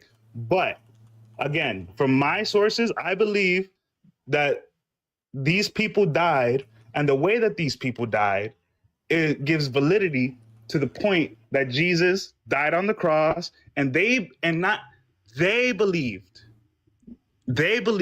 what they were witnessing was a risen Jesus Christ. So whenever the Romans went and killed them, they were killing them because they believed in Jesus Christ as God. It's heresy. Let me save you some work. So the question, did Tacitus or Josephus claim Jesus resurrected? No, neither Tacitus nor Josephus explicitly claim Jesus resurrected. Seems like Who's the type of Tacitus and thing. Josephus? These are the two historians that attest to Jesus' existence. From what time? One of them is from, I think, like 50 years after. One's from like 200 years after. But they're known historians. So this is the only piece of historical evidence for Jesus, by the way. Against the doctrine of the Bible completely. Yeah. These two historians. They make zero mention of a resurrection. Isn't that weird? Doesn't that seem like the type of thing you would include? So again, this is hilarious because I agree. You're asking me about point for point. I need pure evidence. I only can bring circumstantial evidence because of my Bible. Right? Now, I'm going to bring up another story that you don't like. You're giving circular arguments. Again, because if your evidence is the Bible, then you're giving a circular argument. You're saying the Bible is evidenced by the Bible itself. That's circular. In order to accept that as evidence, you would already need to believe in the Bible. I don't believe in the Bible, so that can't be evidence for the Bible. I didn't believe in the Bible. Cool. I was Christian, and then I learned a bit about logic. I learned a little bit about logic too. Are you sure? You've been giving nothing but circular arguments. And, all right. So you're saying that I'm circular, but you also believe in what's it called? Life. I do believe in life. You got me. Beginning without anything. All right. No, I don't believe that. From nothing. That's not what I believe. Now you want to go ahead and say that quantum mechanics. What an excellent straw man. That's not what I believe. What do you believe then? Yeah, I believe in abiogenesis, that the early conditions on the Earth, as indicated by the Urey Miller experiment, would have been swarming with amino acids, which we know are. Remember college! Well, now college is over, and here comes your student loan debt.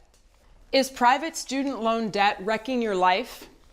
You need to talk to YRefi.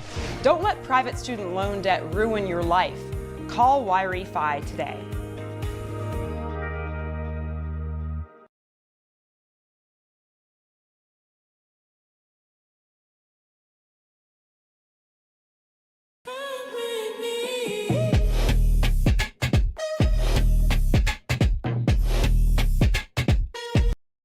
Andromeda Galaxy, what are we doing? We're looking into the what? I'm not sure what word you're looking for. You're looking into the past, sir. Insofar as like light travels, sure. Yes.